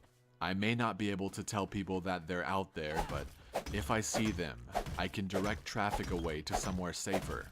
Because of the amount of attention the stories have gotten, I've heard a lot of stories being swapped back and forth. I've heard so many that I can't even remember most of them. The ones I do remember are the ones I wish I could forget. One story that's made the rounds here was about a young woman who had disappeared upstate. Initially, everyone assumed she was a runaway. She didn't come from a great home life, and so it wasn't really any kind of surprise that she'd choose to cut and run. But people started coming forward, saying that they'd seen her around the park shortly before she vanished. So some of the rangers in the area were sent out to make sure she hadn't hung herself or something on any of the back trails. It took them a while, but they did find her. Well, not all of her. Just half of her tongue and a quarter of the lower jaw. Very clean cuts from what I heard. They've never found the rest of her. So many stories about children, so many of them going missing and turning up in caves, wedged in between impossibly tight spaces. So many of them found on mountain peaks or at the bottom of sheer gullies. Missing shoes, missing socks, or found with both in perfect condition despite them being miles and miles away from where they vanished. So many stories of black-eyed people wandering around the woods and calling out in the night, mimicking the sound of running water or a bobcat screaming. One man in particular goes to every news station that he thinks will listen to him and tells the same story. He was deer hunting, had camped out in a very remote area, and woke up because something was scraping against his tent. He thought it was a raccoon or a fox, until the thing pressed its face against the door of the tent. At which point, he could very clearly make out a human nose and mouth. He kicked at it, but it leaped back and was gone by the time he opened the tent flap, gun at his side. He fired 2 warning shots, and when the sound had faded, he heard a snap behind him. A man was standing at the edge of the campsite. This man was not wearing any clothing, but he also didn't possess any kind of human flesh. As the hunter described it, the man was made of some kind of amalgamation of raw meat and hair, as if someone had scooped up roadkill and molded it into some vague shape of a man. The face was lumpy and only a rough approximation of a human face. The thing opened its lopsided mouth, and from it came the sound of the gun the hunter had fired. It did this twice before mimicking the sound of the tent zipper and fleeing into the night. A young couple, out for a hike in the rocky areas of my park, reported to me yesterday that they had seen something strange out on a peak I'm very familiar with. They were taking turns looking through a pair of binoculars when the man noticed a hiker climbing up a very steep part of the cliff face. He watched the man scale the slope, and it didn't occur to him until the incident was over that this person had no climbing gear. When the climber reached the top of the peak, which was about 5 miles away, they turned and faced the young man. He said whoever, or whatever this person was looking right at them. The climber waved in an exaggerated manner before snapping in half at the waist, sideways, and leaping off of the peak. The young man didn't see where the climber landed. I sent them on their way with assurances that I'd go check it out. I lied. I won't be turning in a report because there are 10 others exactly like it. The climber is well known in that area. I don't question it anymore.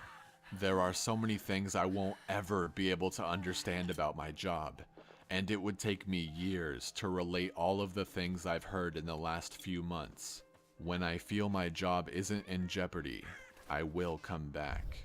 It may be in a different format, but I will come back. Thank you all for sticking by my side and enjoying the things I've talked about. If you go out into the woods, I encourage you to be safe. Bring water, food, survival equipment. Let people know where you're going and when you'll be back. Don't go on uncharted paths unless you know exactly what you're doing. And above all, don't touch them. Don't look at them. Don't go up them.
check out these projects. Have you seen what you can make? My name is Corey, and I've spent a lot, and I mean a lot of time camping, hiking, and hunting. I've seen all kinds of predators, and I've been in some sticky situations. Everything from a tornado heading my way to being tailed by some bears, so I don't exactly frighten easily. This past July, I was out camping near my family's farm in western Iowa, along with my girlfriend Alexa, my best friend Jason, and his new girlfriend, Samantha. Samantha actually had never been camping before, let alone more than a mile off the trail in the middle of a forest. She was understandably nervous, but we were watching out for her. We do have to watch out for prairie rattlers, poison ivy, and even mountain lions in this part of the state. We made camp in a clearing on top of a small hill with a few trees, but we were deep in the woods to be sure. We arrived to make camp, eat, drink, and went to bed by midnight. Nobody had any injury besides a few mosquito bites. Everything was going according to plan until suddenly I woke up to the sound of Samantha screaming at the top of her lungs. I just couldn't believe how loud she was screaming. It was actually insane. I woke up, I guess at the same time as Alexa grabbed my light and my Glock and ran out. I told her to stay in our tent just in case. Jason was already trying to comfort Samantha, and she was talking, almost babbling about something huge walking through camp and scratching at the tent and making a terrible sound. I told her it could have been a coyote or even a mountain lion. What little food and trash we did have was outside of the camp area, so that wasn't an issue. But I assured her that I would stay up and light the fire again. That I would take turns with Jason watching the fire because our movement and the fire should scare anything away. This seemed to comfort her, and she actually went to sleep in with Alexa. Jason and I both stayed awake talking quietly, watching the fire and checking around camp for tracks and signs. We couldn't see anything obviously wrong or suspicious. It certainly could have been a mountain lion, and this did have me on edge with the girls there. About 30 minutes had passed and Jason walked just out of the firelight to take a leak. He was off to my left, my tent across the fire in front of me, and Jason's tent behind me. There, off to my empty right, I saw something and heard a large crunch. Jason heard it also and was practically still pulling up his pants running towards the fire. "What the hell was that? That is big," he said. I know, it could be a big cat. Better get your 44 out of your bag too and get that bright tack light, I told him. He returned with those items and we waited to illuminate whichever area we heard more movement from next. Then we heard a crunch and a snap. More movement almost directly behind us. We stood up simultaneously and spun around, turning the brightest light on. For just a second, we saw what almost looked like a gorilla-sized and shaped figure disappear back into the trees. At this point, I'm trying to keep it together, and Jason is just frozen. I tell him to snap out of it and that we need to get the fire to grow. Once the fire is larger, we both need to take a position, one in front and one in the back of the tent to protect the girls. We heard this awful grumbling and growling sound for the rest of the night. I have never heard anything like it. And large crunching and snapping sounds continued to emanate from the woods behind Jason's tent and really all around us. Periodically, we would see something move either to our left or right in the clearing just outside the trees. I kept the fire going. I actually had the fire pretty enormous by the end of the night. As soon as the sun started coming up, we packed up. On our way out, we saw large prints in the mud down by a small stream at the base of the hill we were camped on top of. I can't really say anything other than the fact that they basically looked like a huge man's prints. The thing we saw was definitely not a man. I don't know what it was. I don't know if it was going to hurt us. I don't know if it was Bigfoot. Frankly, I don't want to know. The way I see it, it's really not relevant because I was thinking it was a mountain lion initially. Those are also dangerous. I won't let this stop me from camping. Sometimes I guess you just hear scary things at night in the woods. Because scary things do live in the woods. I guess that's just part of the adventure.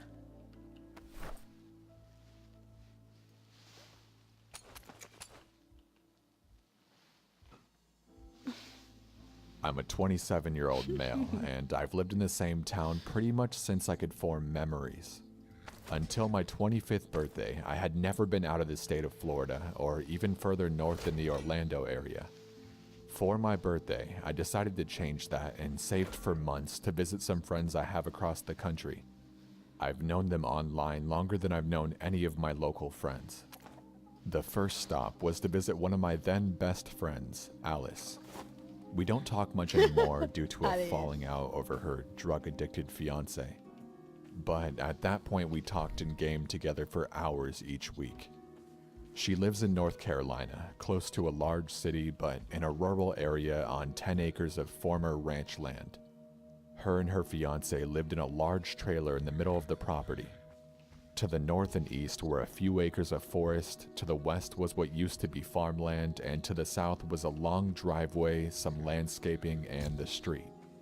Alright, so the plan was for us to camp out the first 3 nights I was in town, and then Alice, Danny, and Alice's friend Kate, who was down for no string stuff while I was in town, were going to stay in a nice hotel in the city the remaining 4 I was there.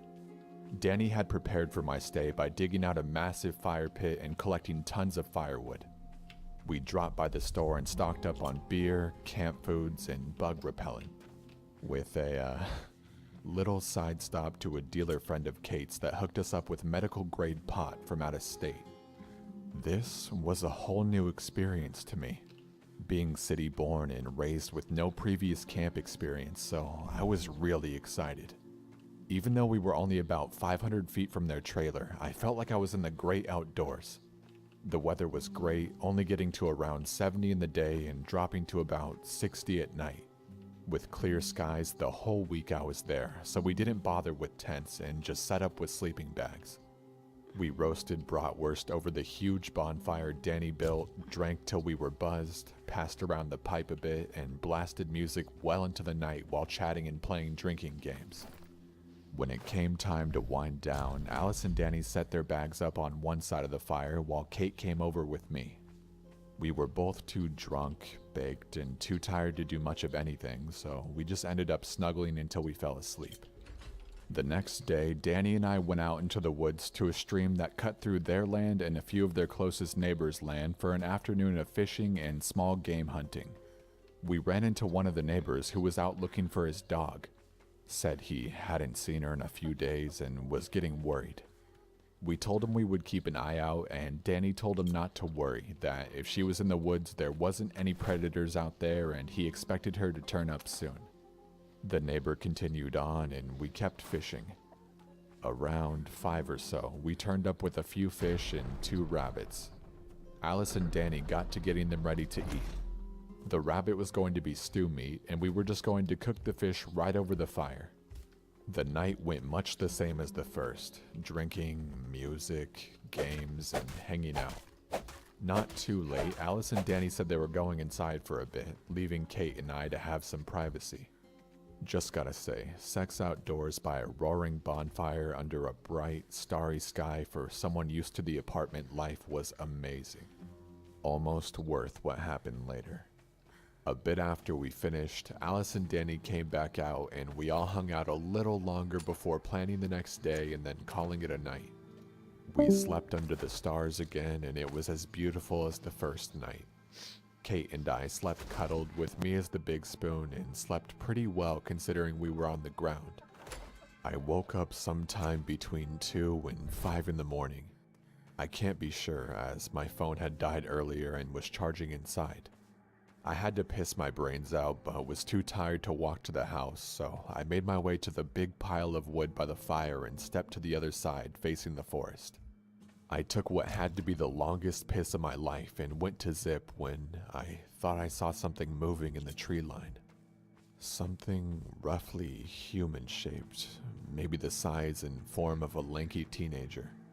It stopped, looked dead at me and just stared at me for what seemed to be forever, but was probably close to 5 or 10 seconds before running off into the forest. I didn't think too much of it at the time. I mean, the closest neighbor had a boy about the same height and build, and I figured maybe he was just checking to see if we were still partying to join us. Thought that I may have scared him, being a 6'2", 240-pound bearded bear of a man. I shrugged it off, went back to Kate, and fell asleep. The next day, we hung out inside a bit because a neighbor was burning trash and the smell was carrying on the wind right towards us. We played Xbox in the living room most of the day, and Alice made that rabbit into a damn good stew. Around 5, we went back out and resumed the bonfire activities. The neighbor and his son came over around 7, bringing beer and a big Tupperware container of homemade jerky. We shot the shit for a while before I remembered the night before, and I apologized to the teen for scaring him off. He was very confused, so I explained myself. He told me he had been up all night playing Halo at home and never left the house. I was surprised, but Kate and Alice said I was probably imagining shit and teased me about being a city boy in the country for the first time. I swore by what I saw, but the neighbor just asked us how hard we had been partying and laughed it off. I just dropped it and went back to the previous discussion and card game we had going. Around midnight, the neighbor and his boy headed out in their truck and we decided to turn in for the night, considering the early check-in time and the long drive for the hotel the next morning. Sometime just before sunrise, I woke up with a very uncomfortable feeling. I have bipolar disorder and anxiety issues, and together they caused me some problems, one of which being really bad nightmares. I passed it off as that and shifted to get up to take a leak, but stopped cold when I felt breath on the back of my neck. I almost passed it off as Kate deciding to snuggle me from behind in my sleep, until I woke up enough to realize that she was right in front of me. She was looking right at me, scared out of her mind, crying. I started to turn my head to see who was behind me, and she repeatedly mouthed no silently. The breathing got heavier and raspier, and I felt weight shift behind me. Kate's eyes followed the movement and froze as it stopped. It felt like forever, whatever was behind me just there and us as still as death. Then Alice's phone went off. A text message. A "I'm too fucking tired" grunt came from her direction, followed by her snores. At the same time, whatever was behind me pushed off the ground hard and went into a full run to the tree line and then into the forest. Kate and I laid there until the sun came up, and she refused to speak a word until then. When she finally spoke, she said that she woke up to take a piss just before I woke, and noticed something crouched over us by its shadow. She turned over thinking it was Danny or Alice trying to get one of our lighters, and saw a sickly gray-looking figure that looked like the personification of cancer grin at her. It put its finger over its blistered lips and made a shush sound, before grabbing at its crotch and laying down behind me. Fearing for what it might do if she said anything or I turned, she kept quiet and just cried and tried to warn me. We woke up Alice and Danny, who immediately went inside, called the cops, and came out with a shotgun, a rifle, and a pistol. We sat facing the forest with guns ready until an officer came out. He took our statement, but didn't seem to believe us. Maybe the beer cans all over? I don't know. We were shaken as all hell, and not too long after he left, we got our shit and got out of there. The rest of the day was spent in the hotel, just trying to get over the incident. I put on my big boy pants and manned up. I had saved a lot for this trip, and I was going to enjoy it. I was out of that area and safe with a gun at hand. The rest of the trip was fantastic. Okay. Great food, Obviamente son awesome falsos. sights, and a lot of fun outside of the city. I almost forgot about the whole buenísimos, incident and had put it totally out of my mind until I got to the next leg of my vacation. I had just unpacked in my hotel in Utah when I got a call from Alice. The neighbors with the missing dog had found it, dead, along with several other dead dogs, cats, and rodents. During his search of the woods, he came up on a part belonging to a property that hadn't been lived on in years. In this stretch of the woods, he found a crude shack he said reminded him of a hidden moonshine still or meth lab. Inside, he found dead animals, a bunch of old Playboys, an old mildew-stained and moist-looking mattress, a ton of tiny alcohol bottles, fluid-stained women's underwear, and what looked like crack pipes. He reported it to the police immediately, and they sent out a pretty large team to look into it. They caught a man trying to flee from the scene. Apparently crazy, on drugs, or both. When they detained him, he tried to molest the officers, spit at them, yelled unintelligible nonsense, and touched himself in the back of the cop car. The guy was almost exactly what Kate had seen. Dear psychotic, methed out madman, if I ever see you again, you better hope you get me before I get you. Fucking creep. What an idiot. Okay. ¿Dónde está el... This story takes place down a road near the house I grew up in rural Canada. So my best friend and I grew up together, and we were neighbors from about 6 years old up until I was about 15. Her, my sister, and I would always go for walks down a road near our house when we were younger.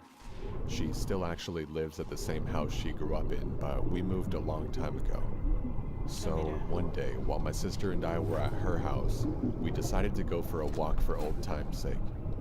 We went down the same road as we always did, and it was actually a lot of fun. We all love walking and hiking, so we really enjoyed this.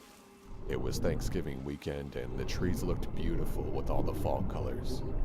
This particular road had a lot of hills and trees, and is very scenic, especially in the fall. But is very isolated with almost no houses and close to nobody ever passing through. As we're walking along the road and we start nearing the bottom of the first huge hill, we see, in the ditch of the road, a freezer. Now, because of the isolated location, there is no guardrail, despite there being a massive gully. We're instantly intrigued when we see it and begin nervously laughing and joking that there'll be a body in there. Obviously, we weren't going to leave without looking inside. This was our road after all. We knew this area like our own home. So we all approached this small freezer and noticed that laying beside it is a black garbage bag slightly torn open. We use a stick to tear the bag and peek inside to see a dirty child's booster seat and a single child's shoe. We thought it was strange, but people often dump unwanted garbage down the gullies in the area, so we move on and proceed to open the freezer. As soon as we do, it hits us. This foul and disgusting odor. I have never smelt something so vile. We slam it shut and run away gagging. My sister throws up, and I, seeing that, almost throw up myself. At this point, we are disgusted, but we have to see what smells so bad. My friend stays back to keep a lookout while my sister and I go back to see. This time, we hold our breath and peek inside, and there we see it. A decomposing blob of flesh, partially in a black garbage bag. Half of the inside of the freezer was black with flies and covered in brownish blood. We can see some ribs and what appears to be a skull. The flesh is a mix of brown, red, and grayish ooze. We slam the freezer shut, gagging again. We decide to go back to my friend's house to grab some gloves, hoodies, and bandanas to tie around our mouths and noses. We return with her car this time so we can leave quickly if need be. Now, I should mention that there's a house about 1 kilometer down the road that most people in the area suspect to be a grow-op or meth house. And we were afraid that we stumbled upon their freezer and that maybe they'd see us. Hence why we wanted a car to leave in a hurry. So when we return, we leave the car running and proceed with gloves and bandanas covering our faces. We record so we can look back at the video later without having to keep the freezer open for too long. Again, we can make out some ribs and possibly a skull and, of course, the chunk of rotting meat. I'll play one of the videos on screen right now. I'm not able to show the video with the possible ribs and blood everywhere because YouTube will punish me, but I am able to show one of the videos. A fake one. And I'm not gonna see this. No, no, no, no, no, no, no, no, no. Okay. Okay, nice fire. Suddenly, we hear a vehicle coming down the road and freak out. Not many vehicles drive by this isolated road, so we're instantly suspicious. We run toward our friend's car, but before we can make it, we see a van driving by slowly. As they drive by, we realize it's just a family cruising through, probably sightseeing or something. When they're out of sight, we check out the freezer several more times and finally find what appears to be a deer hoof. My sister gives up and says it's just a deer that someone put in their freezer, then either forgot about or their freezer broke. So they decided to dispose of it in the gully due to the smell and not wanting to clean it up. My friend and I aren't so sure. We're convinced someone may have killed someone. A child most likely because of the booster seat and shoe we found earlier. And maybe they threw a deer hoof in there to throw people off. I've heard of some serial killers doing this to evade suspicion, and everyone passes it off as a dead animal. Anyway, we phone the police and they tell us they'll send someone to come talk to us so that we can show them where we found it. We wait a couple hours and no one shows. We call the number the dispatcher gave us, which was a non-emergency number, and they tell us they'll send someone the next day. They probably didn't take us too seriously, and seeing as it was Thanksgiving, they probably didn't want to bother sending anyone out.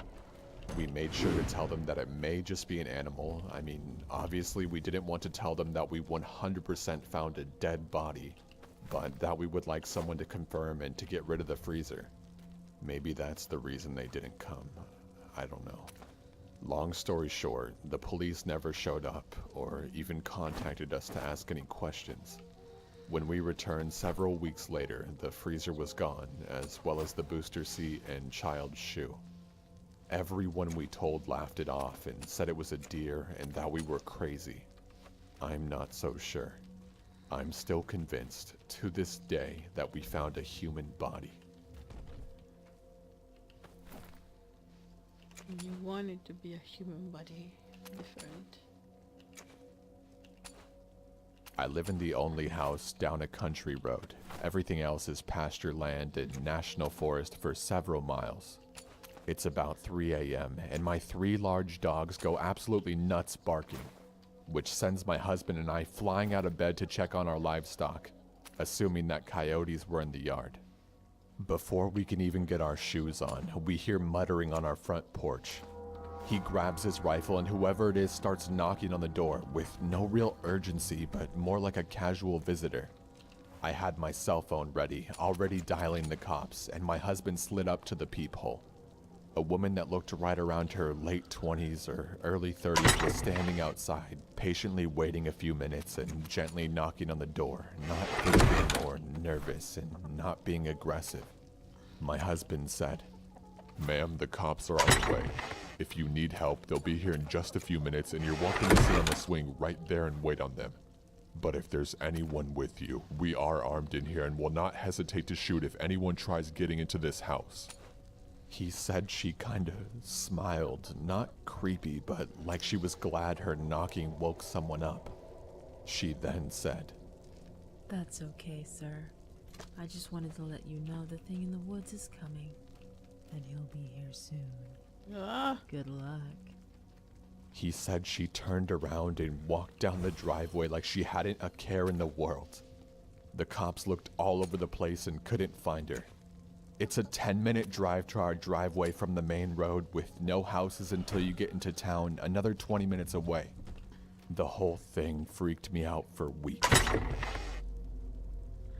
Alright, so that story was posted to Reddit, and soon after, people started coming up with theories as to what could have really been going on. One person commented saying, "Here's my theory, a Bonnie and Clyde type duo. The woman is late 20s to early 30s, which really doesn't paint a very intimidating person to show up at your front door at 3 a.m. The fact that the knocking seems so innocent is just more of a reason to open the door. You think some poor woman needs help, but her boyfriend or partner is hiding away from the people ready to bust in the house the second the door is opened. When you say the cops are on the way, they're obviously not going to stay around. So a bit annoyed, she says something snarky about a thing in the woods to try and freak you out and then goes on her way. This was a really good theory that had a lot of people convinced. Things like this do happen more often than people think, and it is very dangerous and something you should be aware of. The original poster then went on to update the post later on with what was actually happening, saying, "Update. Tuesday, a surrounding house from nearby asked us if we had any more issues with late-night visitors. We told him we hadn't, and he said a girl matching the description we gave them when we asked if anyone knew her knocked on their door over the weekend. He said it was the same. She very calmly knocked, but this time she said she needed help. He told her he'd get the cops and an ambulance for her, and he heard a male voice say, 'No fucking cops.' The girl started asking for water or a phone or to use the bathroom. Keep in mind, this is at 1 or 2 a.m. He kept her talking, and luckily there was a cop super close on the highway this time, because they pulled up and caught them. It was one girl and 2 guys. They had a car parked down the road a little bit with another girl in the driver's seat. As it turns out, they're wanted for distributing narcotics and selling stolen goods. They were stealing people's medication and who knows what else." Ay, con esa voz.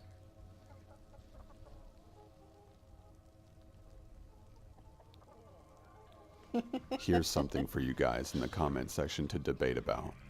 A Reddit user posted photos from their trail cam, and it has a lot of people confused as to what it is. I'll quote what they said, show the pictures, and I'll leave the rest up to you guys. "I went to bed after a day of hiking through the brush and watching wildlife. Woke up in the middle of the night to my dog growling and heard some rustling and some other noises.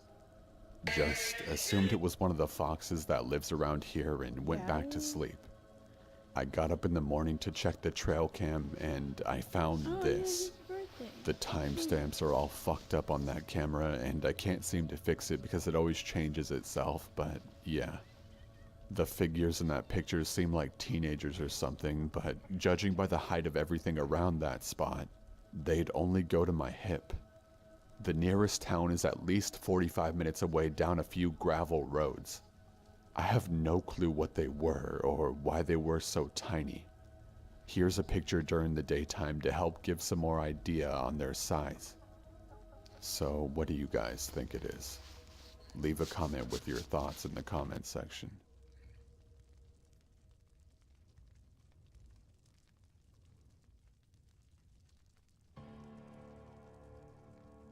This happened back when I was 12, so it was 1986 to 1987 time frame. It was a hot summer night in June. My sister was friends with the 2 neighbor girls and they decided to camp out on our back patio. We lived in a small community that was basically a bunch of houses on a circle. We were about 5 minutes from downtown, but it was a small southern town. So kids camping out in the backyard was common and no one thought much about it. On this night, I decided I would pitch a tent and camp beside the patio. After a few hours, probably around 1 a.m., the girls asked if they can come in the tent because they thought they saw someone watching them from the side of the house. I just figured that they were scaredy cats and told them that they could if they would be quiet and go to sleep. I didn't think they had seen anyone, and if they did, it was just some of the neighborhood boys trying to scare them. But once they got in the tent, I could tell that they were legitimately frightened, and to be honest, that frightened me a bit. I was your typical southern boy. I had been hunting and camping my whole life. I had been in multiple fights and was taking karate at the time. Could I fight toe-to-toe with a man? No, definitely not. However, I wasn't easily scared and felt I could handle myself. The girls told me that they had heard something beside the house and had seen a man that they didn't recognize crouching down looking at them from the corner of the house. I zipped the tent shut and was unnerved, but realized we were just outside of our house. My father was in the house, and my neighbor's house was only about 20 yards away. As I listened to them talk about the guy, I ran my fingers up and down the inside of the tent, still not completely convinced that they had seen anything. It was then that I got one of the largest scares of my entire life. Someone on the outside of the tent put their fingers against mine. I was immediately frightened, and then things got worse. Before I could process what had happened fully, someone started kicking my tent. The front of the tent collapsed, and there was no way to unzip it and escape quickly. I told my sister and her friends to yell, and to yell loud. From outside the tent, I heard a raspy voice reply calmly, "No one can help you." We didn't listen and started yelling for help. After what seemed like 30 minutes of yelling, but was probably only 30 seconds, I saw the neighbor's bedroom light come on through the tent. Then we started yelling his name and screaming for him to help. It was then that our back porch light came on and a voice said, "You kids are disturbing the peace. Please come out." When we came out, there was a short, chubby man smoking a cigarette leaned against our house. He had a badge on, but there was no police car. I remember seeing a small truck parked on the street between our and the neighbor's yard. About that time, my father opened the sliding glass door and we quickly went in. The guy turned and left before my father could see him. When I looked out the living room window, literally 15 seconds later, his truck was pulling off. I knew all of our local police officers, and that guy definitely wasn't